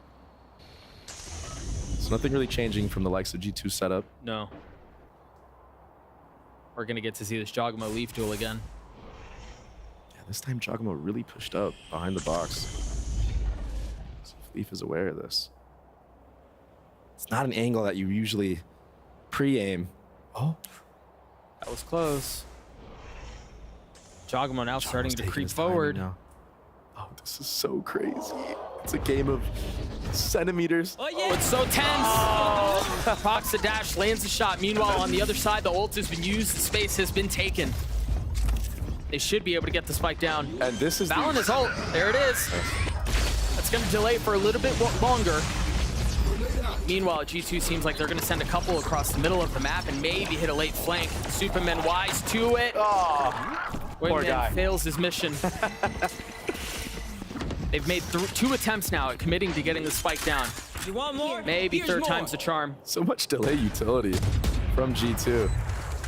Ult got picked back up. They finally managed to get the spike down. How do you retake this, Doug? And you've got numbers. but it's still a big ask. You're right. VALORANT has no smokes. You still have the wall you can play around. Here's the opening. Nature trying to snap onto Ned, and he cannot. G2 cracks this thing wide open. Beautiful. I don't know that his fit's going to be enough to pull this one off. Yeah, this is a save. This is a save. You let this one go. And EG actually doing the same strat as pistol round. That was the whole idea. Giacomo, lurk up B, 4-man hit on A. This time, G2 not playing on the actual site, but still delaying that plant for so long. Yeah. And Leaf besting Giacomo again at that B side of the map. Oh, yeah. Bye-bye. Still got it. And that retake is gorgeous. And you got to think maybe Giacomo has to play this B side of the map a little bit more patient because Leaf so far has had his number. Maybe he thought Leaf was already rotated off. I mean, he was plenty patient. He was. He waited a while, but you're right. It just wasn't enough. When you're in those positions where you have to lurk, though, you have to wait for your team to do something on the other side of the map. Sure. Had he had waited a split second longer for that Gecko wall to come out, maybe he hears Leaf fall off of the B line. Maybe Leaf will peek into him then, and he's ready, dialed in on his crosshair to get the kill on him. Nature's used his ult. Look at VALORANT. Away at A. Great Gecko flash. Not able to find anything yet. That's a deep wall.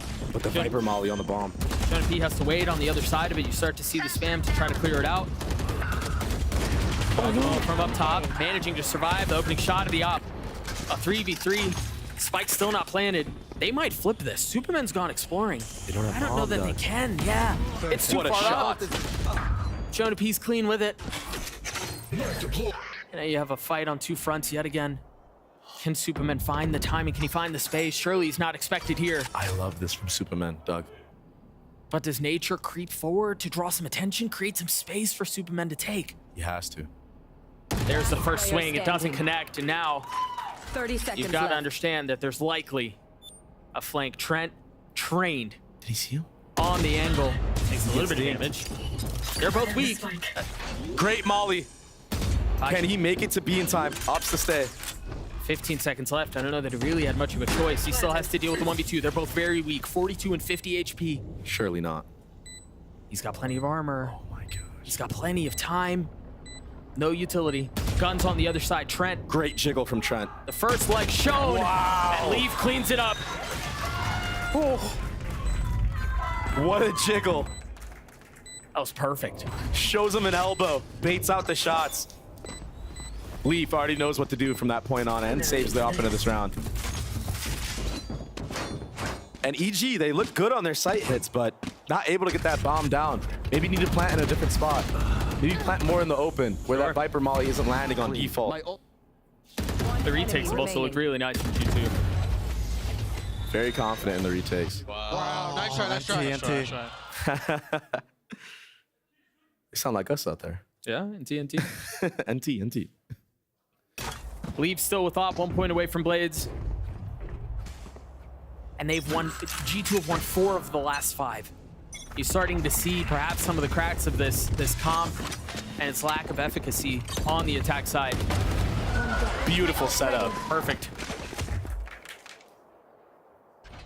Straight down to the smoke on the orb. The whole idea is if the Gecko Flash comes out from Raptor, he can't be seen. Gonna be using the ult.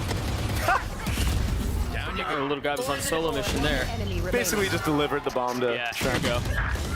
You hang on to this. G2 with the 2-round lead, and they're just continuing to roll. That was a great first blood. I'm gonna break it down again.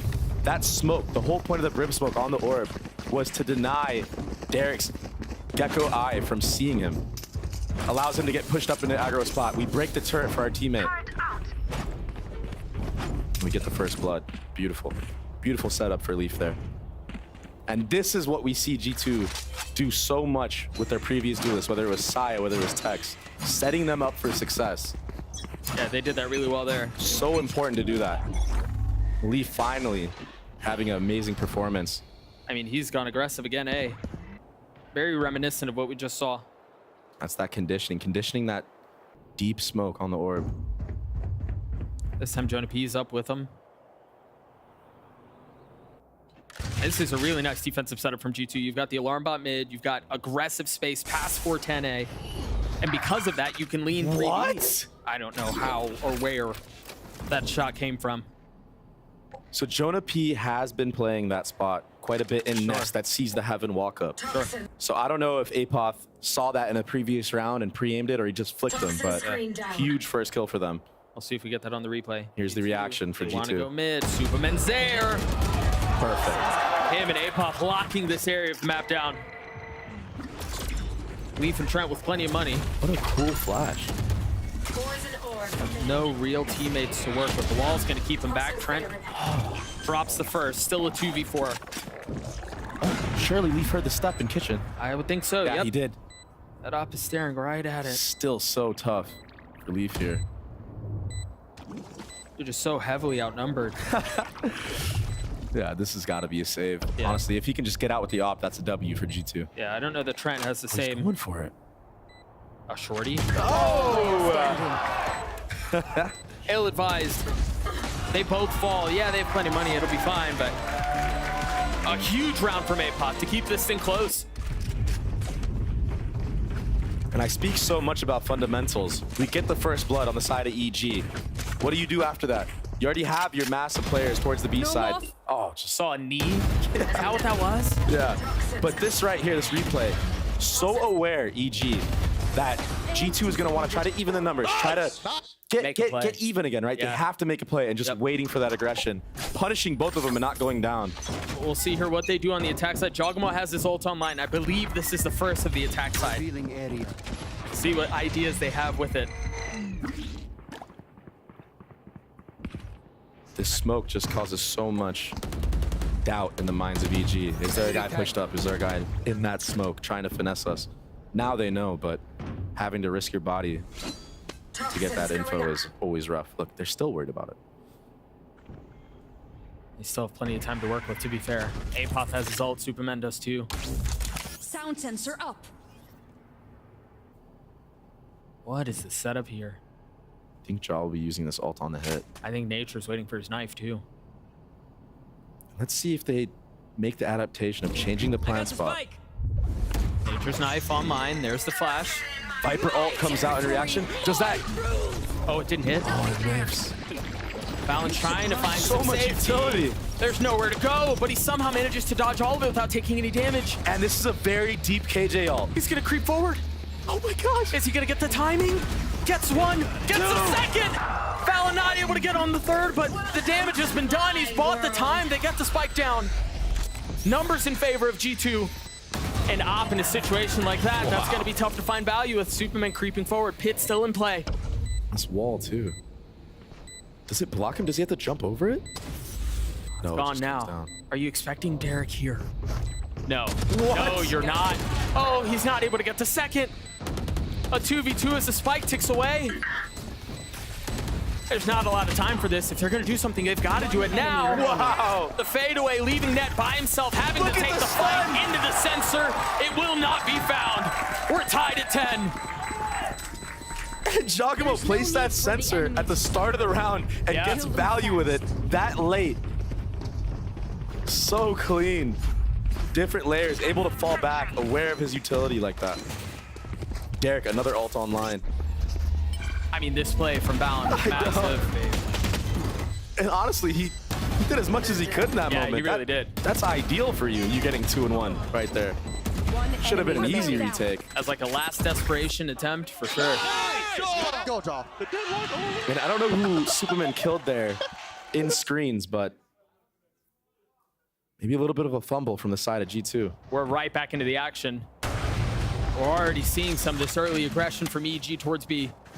They get the sensor down. They know the op is on this side of the map. Cool op skin. Must say. Tarek has his ult online. Go. Oh, he gets him with landing. Is there a challenge? Too scared to peek. And good orb up. This guy needs to get out of here right now. Run, brother. I mean, he's trying. Run. Manages to find safety and solace around the wall. If that was any other character than Jet, you have to crouch walk your way all. Yeah, 1000%. I mean, all these rounds just feel so tense. Think about how much time has elapsed, and we're still in a 5v5 setting. Yeah, Op already rotated all the way. Apoth is really far up, but Jonah P gets that kill. You imagine that's the lurk, and now you can turn attention towards B. But you've got the ult that's gone out. You've got the wall that's cutting off things back in Snowman, making things really difficult. But Jogamo having to push forward. He doesn't get punished for this, though. No, he's been funneled into the fight. Superman's there to help him. Jonah P on the trade. Nature should be able to get the spike down with no real challenge. Super has to go huge here. Does Jonah P have an angle here? This ball has been up a long time. What is going on? He just walks through the orb. A 2v2. Nature was detained, but bought his time and he's been patient. He hasn't moved at all. Both from up top. Jonah P with 4 on the round. On it. He gets it. The ace from Jonah P. The professor. I mean, I'm starting to believe the name now. The iBUYPOWER ace from G2 at just the right time. Ace. Very quick shout out. You got to follow iBUYPOWER on socials. They'll be giving away a PC every single time an ace happens. Go ahead and tweet at them. Hashtag unlock your ace for an opportunity. And if you win, make sure you let Jonah P know. Send him your thanks. That was a filthy round.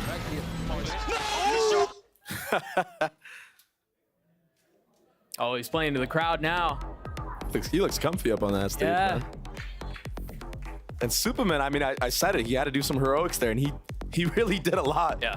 He got 3 kills in mid somehow. But then Jonah P happened. Schooling him. And that takes us to a timeout, courtesy of UG. I mean, these games have been so close, so evenly matched, it feels like. It's crazy to think too. I mean, this is for a playoff spot. Yeah. For either team that loses, obviously there's still a chance at this. They'll have to dance one more time. They'll have another opportunity to make it out, but you certainly don't want to have to deal with that and then potentially play-ins or anything like that. Mm-hmm. And the narrative so far has been on this defense side for G2, disrupting. It truly has. Yeah. We haven't seen a clean 5v5 retake yet, post-plant, any of that. Playing against the comp very well, understanding what they need to do, and this is new.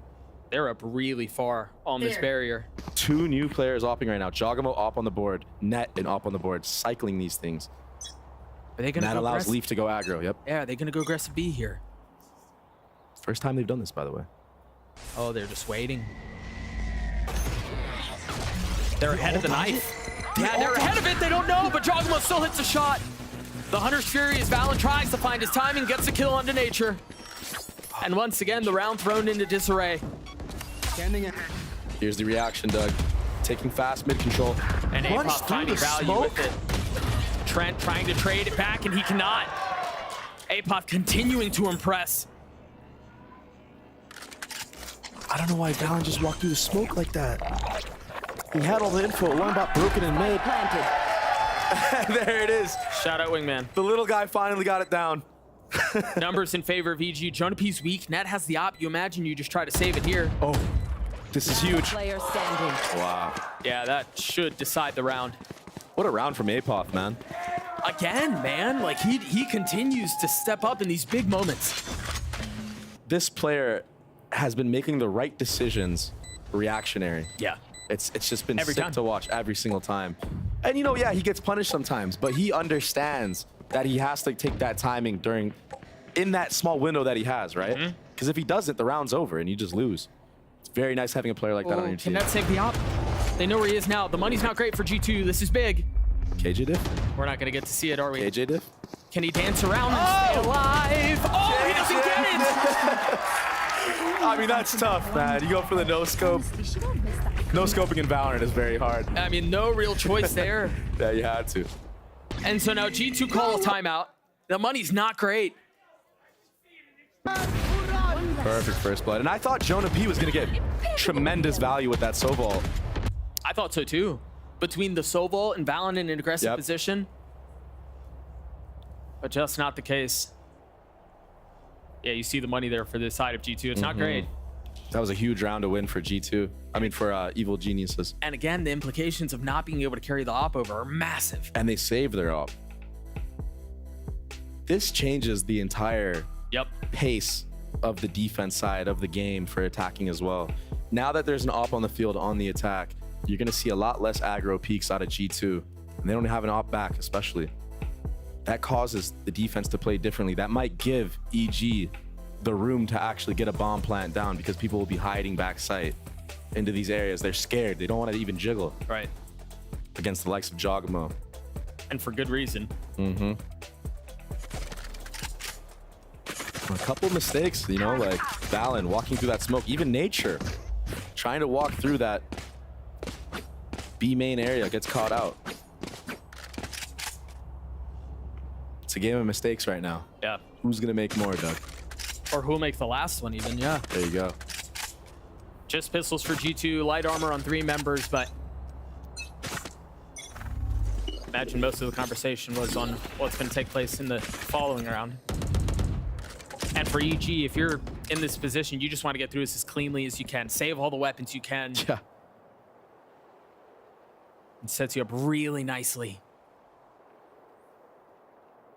I think if I'm EG here, I'm trying to build this KJ ult. I know that the buy for G2 is dodgy. Yeah. I want to farm these orbs.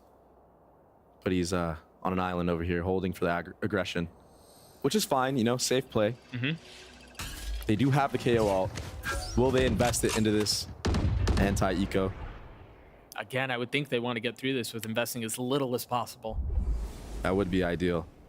And just stack up your ults and just go for broke on the last round.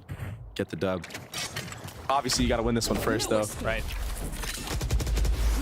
You know, you mentioned how much an attack side op would slow down the rounds, and Dre, it feels like they've been pretty slow as it is. Huh? But yeah, you're seeing it in full display here. No one is. Even backside of A. Yep. Trent is just jiggling Raptor. No one's there, though, but 30 seconds left. Well, KO ult invested. Double lurk in mid. The KJ turns down. This is clinical. They've managed to slip the net. Net's going to fall. Wow. There's a late flank out from Valen, but it's just not enough. Leaf with 60 HP, trying to get some high ground. Jonah P down low. Too many targets to look at with, but APOP does not care. Oh my gosh. Still managing to find value. He's the truth, Doug. He really is. He's so good. Trent has managed to upgrade a weapon. See Dizzy go up top. Jogmo, nice bit of HP. With the op in hand, it's all on to Leaf now. Time short, weaponry not great. Is nothing. The tap a threat.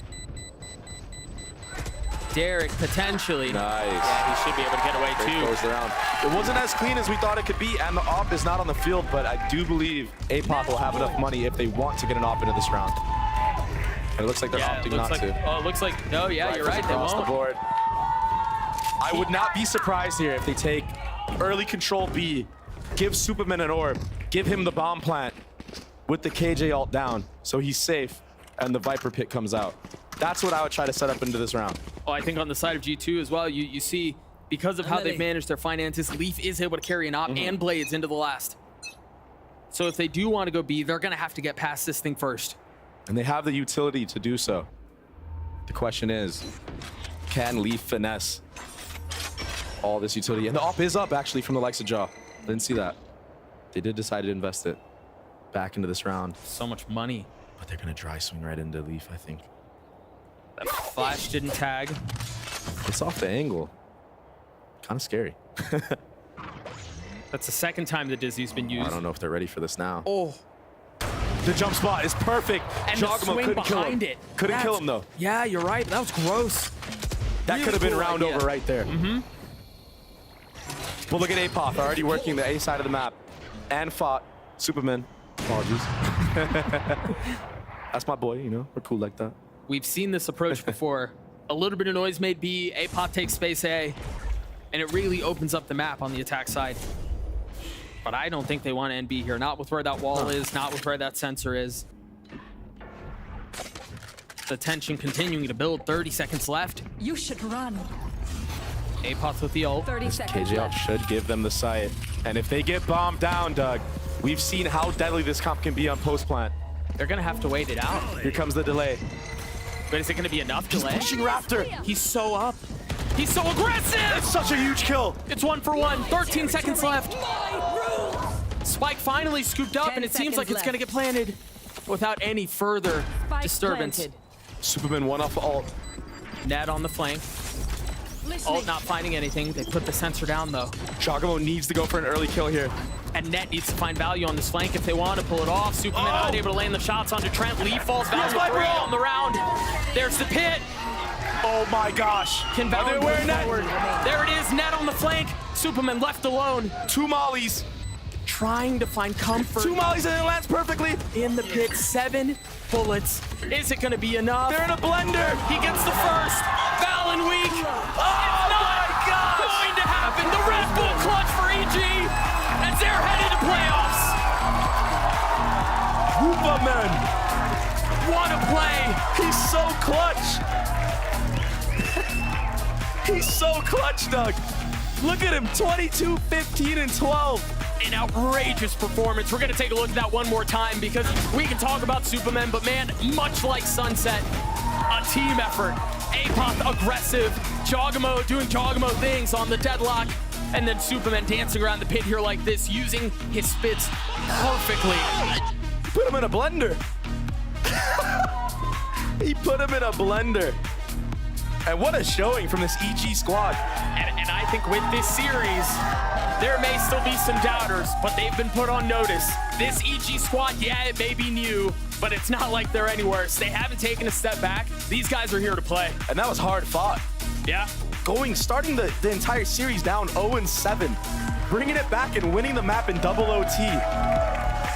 I mean, we've seen resilience, we've seen fundamentals, clutchness, individual prowess. And I just want to shout out Apoth. I don't even know when the last time was this guy played a match. It's been years. And he had an outrageous debut. It's been years since Apoth has played a match, Doug. Plenty of support from the EG faithful as well. Potter did a great job bringing this kid up. And you can tell the preparation too, everything that they had cooked up on Icebox. What a win. A great showing from G2 as well, man. Yeah, they look They're good. not an easy team to beat. No. And they very well could have won this series as well. Just a couple of rounds. Couple of rounds, man. Maker. What a wild close to a series, dude. Apoth is the truth, man. He's so good. And I have a feeling the analyst desk is going to talk a lot about this rookie. Potter's still the GOAT. Jogamo's still him. And then you've got all of these rookies who are showing out. There's a lot to be excited for, man. Yeah. And again, G2 look good, right? They did a lot of really cool things to keep it competitive, to stay in the fight, but ultimately it was the preparation, it was the rookies stepping up on the stage for the very first time. And it's hard playing against like a random comp like that. Even if you're aware of what the other team is going to run, like there's a lot of rumors that go around the scene, right? Sure. Oh, this guy might be playing, this guy might be playing that. But when you're actually in the server and you're up against it, how do you play against it? Yeah, that's much easier said than done for sure. It's so hard to do. I mean, deadlock, like what is going on here? Yeah, and they had so many layers again to their defensive side, and yeah, the attack side was a little bit closer and perhaps a little bit more uncomfortable, but they look drilled, they look prepared, and they're busting out something fun. And again, I think Deadlock believers rejoice. There's a lot to be excited about. We're going to throw it down to Wyatt, who's standing by with Jogamo after their big win. Wyatt, take it away. Thank you. Thank you so much, Doug. I'm here for the Verizon post-match interview with world champion Jogamo. Can we make some noise? Congratulations on the first win of this season. Thank you. On a map playing an agent that we've basically not seen globally at all. You got to break down for me, why did you bring the Deadlock into Icebox, and what was it with you playing her that you realized, like, oh, this is something that we can actually win with? So I mean, I could play anything. That's not the problem, you know. So like, you put me on smokes, you put me on Sentinel. Talking that talk. I can play it all. But hey, like the Deadlock was definitely like our gimmick pick that we had for the time, and I just know how to like set my boys up. Like set my boy Superman. That boy was farming, so you already know. Just going crazy. All right, so of course it's you and Potter, the two people that have stayed with EG into this year. This was the debut with the new team. How did the two of you approach this season, having to do this huge rebuild? So we approached the season knowing that like we have nothing to lose. Like people already praying our downfall. You know, this is another year for EG getting the downfall. But hey, like me and Potter knew that whatever team we can pull together, we'll make it work. Like that's as simple as that. For sure. I mean, world champion duo. Can't dispute that. Can't dispute that. one thing that was so standout to me was that on the player cams, when we were getting some of the voice comms, there was so much hype with you guys. Like, the excitement was there the whole time, which kind of reminds me of last year, like, when you guys had Booster and everybody going crazy too. Like, what's the difference in the communication and what's been the same with this team compared to last year's? Yeah, so we have a couple vibe people. Like, we have Superman, we have me and Derek, and you know, we all just always watch each other's back and we make sure that we hype each other up, because that's the, you know, when we're having fun, it's just another game, you know, that's it. Yeah, absolutely. And this is coming into now your second year with EG. In what ways do you think most significantly you've grown as a player throughout all this time? Starting last year, your first game was a loss till winning champions, now debuting with a win. What's the growth been like for you? Yeah, the growth is definitely just building the confidence. It took me a little bit for that first year of franchising. I think it took us like the whole Americas, but then halfway through, you know, we had the Demon One set us up, and from there, it's just like been a spark for all of us. I think from the old core as well. 100%. I mean, you can't start the year any better than this with a win. What's the key to continuing this momentum for the rest of the year, for the rest of Kickoff? I mean, we're just gonna play confident as we can, because like you guys can see the shooters on our team now, so yeah. Yeah, absolutely. Guys, can we make some noise for Jajima one more time? All right. We're going to send this off to a break, and then we're going to be back in the post-match with Potter for a bit of an interview with some of the members of the desk. Don't go anywhere.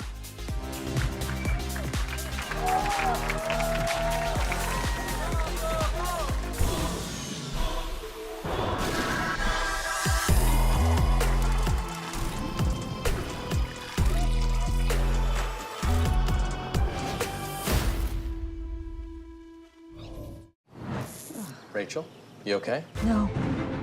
I live with a broken phone. I can't trade in. Okay, that's dramatic. Better plan's Verizon. Everyone can trade in their old phone and get the new Samsung Galaxy S24 Plus with AI on them. A new phone? Yeah. Oh, yeah. Let's go. Wait, I'm on Verizon. Can I still get it? Yeah. I gotta trade this in, right? New and existing customers can trade in any Samsung phone for a new Galaxy S24 Plus watch and tablet, all on us. That's up to $1,800 in value, only on Verizon. Red Bull gives you wings.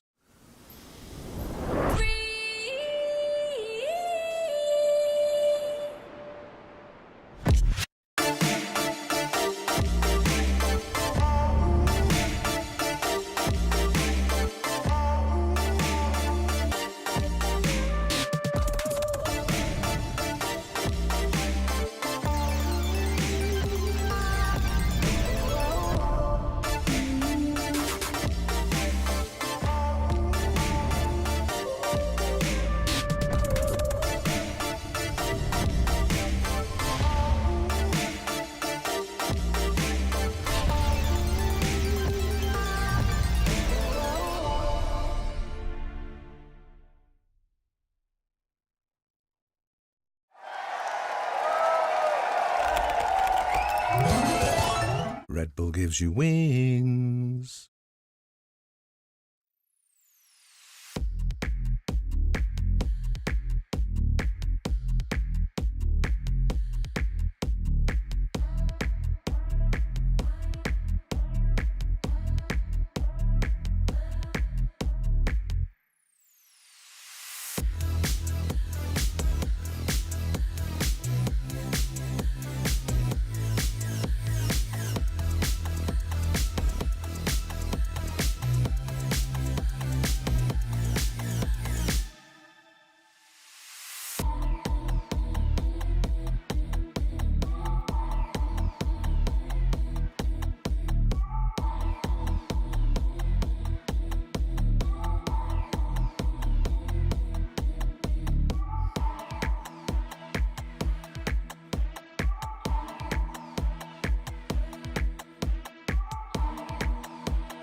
And they are being met with G2. Your players towards the back.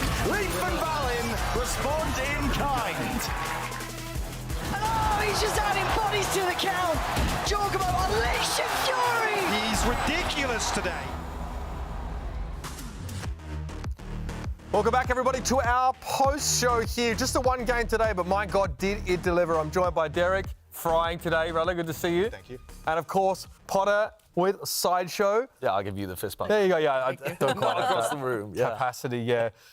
What a great showing. Obviously, it's really hard to gauge expectations for a team like this coming together as it did. Potter, really quickly want to start with you because as a coach with your team last year, you stood at the pinnacle of VALORANT. I think there's no other way of putting it.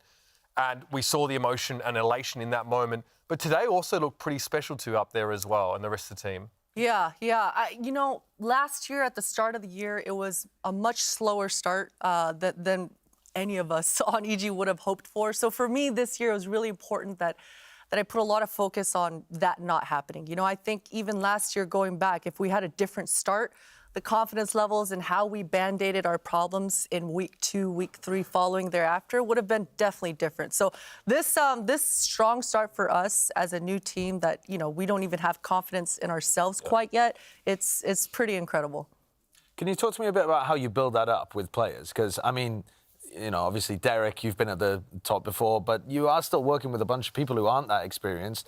And Apoth, it's been ages since he even played a match. Yeah. So is confidence in the sense that we belong here, we can do this, is that something that you've had to kind of heavily work on? No, not at all. I think all of the players, I mean, they're gamers. They have so much ego and confidence already. I don't need to do that part. But the confidence and the trust, right? I mean, Jaw is the most aggressive Raze, the most aggressive player in VALORANT, bar none. There's not even debating that, right? But him wanting to go all in off his read and trusting that his homie is going to come back him up, that sort of synergy, that sort of rep. You know, we do our best to be able to react optimally every time, but you're going based off of a coming from your teammate across the map, right? And so reacting instantly and just trusting that the info across the board is the right one, I think that's the kind of confidence I'm talking about. Is just trusting that this is going to play out the way that it did in scrims just last week. You know, we've seen this round before.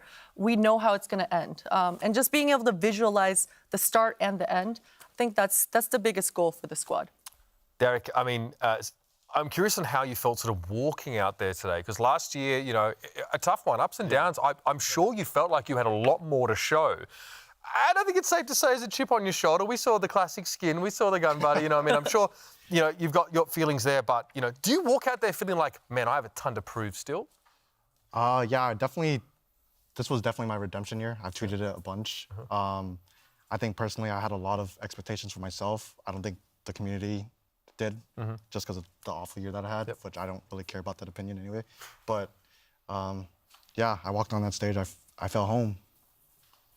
Can you talk to me a bit about the difference in terms of how you're approaching this year within EG? Because a lot of the talk about 100 Thieves was like, we were maybe trying to play too perfect, or, you know, we were a bit scared, that kind of thing. EG last year, and Jorgamo in particular, scared isn't really a word that particularly comes to mind when you associate that with EG's run. So has there been a bit of a like mentality shift for you in terms of how you're approaching the game? Yeah, definitely a big mentality shift. Like when I first joined and I played with Jaw, like exactly what Potter said, he just runs it down, no fear. And I feel like I excel with someone like that on my team just because if I know he'll do that and he won't hesitate with any of my calls, that just gives me a lot of confidence in myself too. And I feel like the team thrives off that as well. Most of our strats names are called on Jaw. It's on Jaw. It's on Jaw, boys. That's what we're doing. All right. Well, then I have to talk to you about the deadlock pick. I mean, no one else is going there. And to be honest, you're not the only coach that's cooking up some mad stuff, because Loud are also running like the Phoenix and the Breach and the KO and all sorts of stuff. Do you think there's something special about the meta at the moment? Or is it that you felt very confident that you'd already kind of understood the basics with that run to champs? Like, what is it that's allowing your team to innovate when actually it looks like you had some of the least time to practice and get stuff together, and you've got some of the least super experienced players and that kind of stuff. Shouldn't you be the team that's trying to play catch up and you seem ahead already? Yeah. It doesn't look like it's Sideshow. We did have the least amount of time. But there's no debating it. We did have a little bit of time, not a lot of time, rather. But it was just like last year. Kickoff showed us, we busted out the Euro pick on Pearl, and that was kind of my cook as well. But it's the first tournament of the year. There's just not any info on any of the teams, so it's just the perfect timing. On top of that, the Sky Nerfs came in, the Lotus changes came in, double controllers not as needed as it felt like last year. So all of those things in line with this being the first tournament of the year, and we had that week off, it just made sense that we overcooked just a little bit here. But also on top of that, Deadlock is in the hands of Jaw. It's just another special agent. Firstly, Jaw is able to make any agent work and play it like a Raze, and we're able to fill the gaps of missing the space maker in Raze because of Jaw's playstyle. So we're able to really be really clever, even though we're missing some of the pieces, and the trade-offs don't feel that detrimental in the rounds because you have a Jaw. So it's we've been able to have a lot of fun in our scrims, but it's just an incredible start for the squad this year. Yeah, I mean, we're really excited for the future, another EG run that starts on a great page. And you guys said you didn't have a lot of time to prepare, so you had to buckle down. I wonder how much time you guys spent looking at the mini-map, especially yourself there, Christine, because we spend a significant portion of our lives, I think all of us, looking at the mini-maps of VALORANT, but how well do we know them? Yeah, we're playing a game, that's right, game time, baby. Let's play map memory. The game's simple, you have to draw the map as best as you can from memory. That seems simple. Yeah, really straightforward. Simple. Yeah. You've played the maps tons of times. You must know them. Yeah. Now, we're going to get these knuckleheads to go first, or we're going to bring Potter and Derek up? No idea. All right. Yeah, we're going to bring Potter and Derek up. So you guys can walk over and head straight over to the wall here. We'll introduce you to the tech. We've got... See. Brandon Barlow standing by. Coach, you first? Then you draw. Well, I'm going to leave you guys up here just by yourself. We'll do somebody comes, you're going to help out, okay? All right. So just stand wherever you want. Actually, that's incorrect. You should stand on the mark. Okay, There's one there, there's one there. Oh, see that. Godspeed. This is our camera, Derek. Yeah, here's how it's going to work. He's just Did you guys have practice runs on this before? No. Oh, yeah, totally. Yeah, we've been doing scrims of this. Gotcha, okay. We're going to help you. Give you a quick fly through of the map, right? I think we all know what this particular map is. We played it earlier on in this series. And you guys are going to have 90 seconds? 90 seconds. 90 seconds with plenty of encouragement, by the way, from the wings to try and draw this map as well as possible. The whole map? Yeah, the whole map. Well, yeah, It was just a bomb graphics and everything. No. I want to see every freaking leaf on every... No, you're going to have some time, obviously, to connect up the sites here. So we'll jump in. There's your two sites. This is Sunset. How about you? Yeah. It's tiny. That's tiny. All right, let's start with B main. B main. Okay. Yeah, we got... Yeah. Main, love that. Yeah. Filler. That's it. Oh, that's What good. is- Yay, it's we're doing fine, the yeah. best. That's good enough. We're off to the races. That's pretty good. Some backside, some boba action. Oh, I know we're going big now. Oh, my God. Yeah. B is Just top mid. It's enormous. Yeah, B's kind of. Well, we can just remove that. Remove that. It's fine. Clear screen? Oh, you just... Oh. Hit that erase tool? All right. Okay, well, it's okay. We'll act like it's a little bit strong. Here, let me cook. Let me cook. You guys got to be let him cook. Christ. Oh, he's hiding it too. Wait. Why is it not? Why is it like So you're doing going to draw that? long lines. You're going to make it sort of like that's it. 45 seconds here. All right, like that. No? Yeah, that's it. Broad Okay, strokes. nice. We're still on B main here. BLB. Yeah.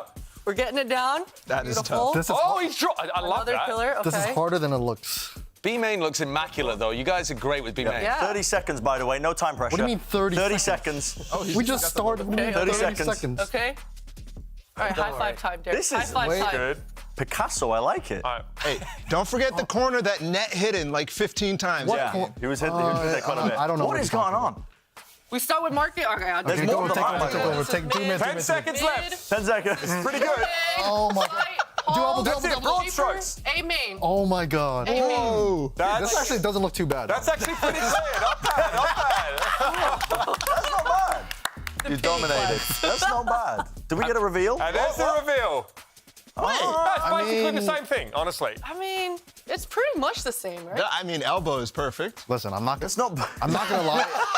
We forgot the tax. If the market was actually doing what a market's supposed to do, we would have got it. Yeah. Yes. All right, faulty equipment. Yeah. All right, you guys can come have a seat now. It's the analyst's turn. That's right. That's how good we are at this. Here you go, To try and get this I'm right. not doing anything. And I encourage, I urge, healthy amounts of catcalling here. Here's our second map. It will be split. Split. Guys, it's very straightforward. It's not even a big map topographically Actually, speaking. I'm happy that this isn't Sunset, too, because I think Sunset was the hardest map probably to draw. I did you guys dirty there. That's all right. Okay.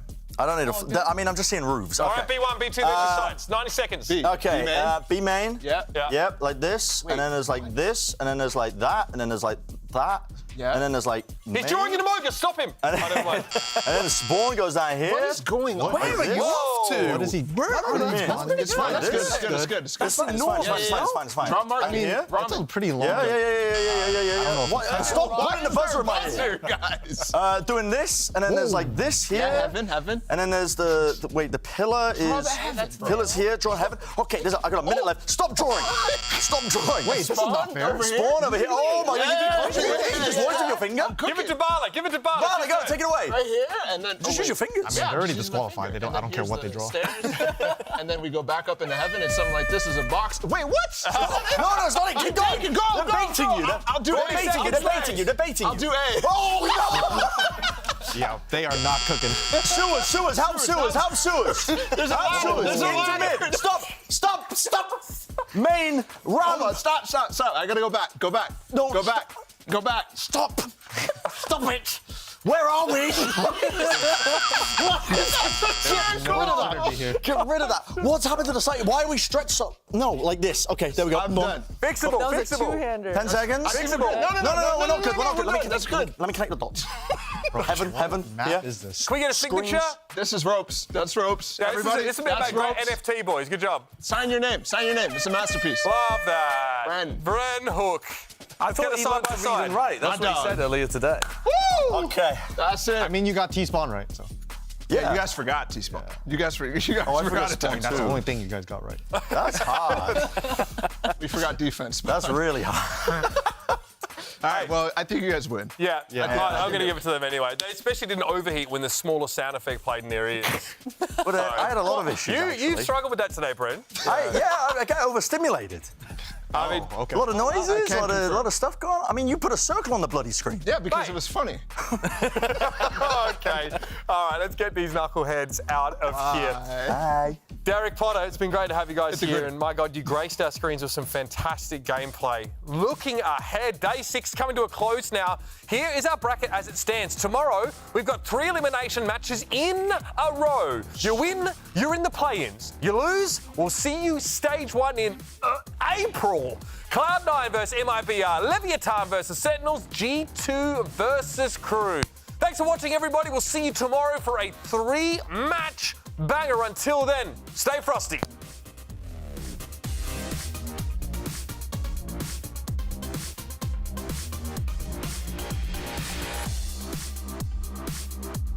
Yeah, I've got the banana pants on.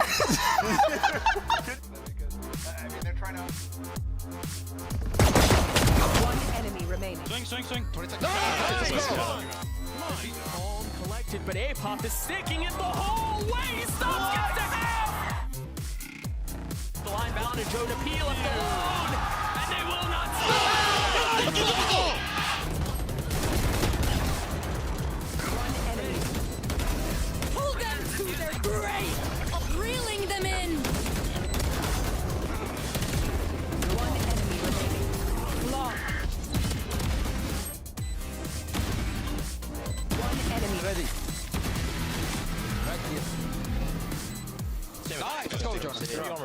7 bullets. Is it going to be enough? They're in a blender. He gets the first. Valen weak. Oh my God! What a play! He's so clutch. He's so clutch, Doug. The Americas starts right now. What is this?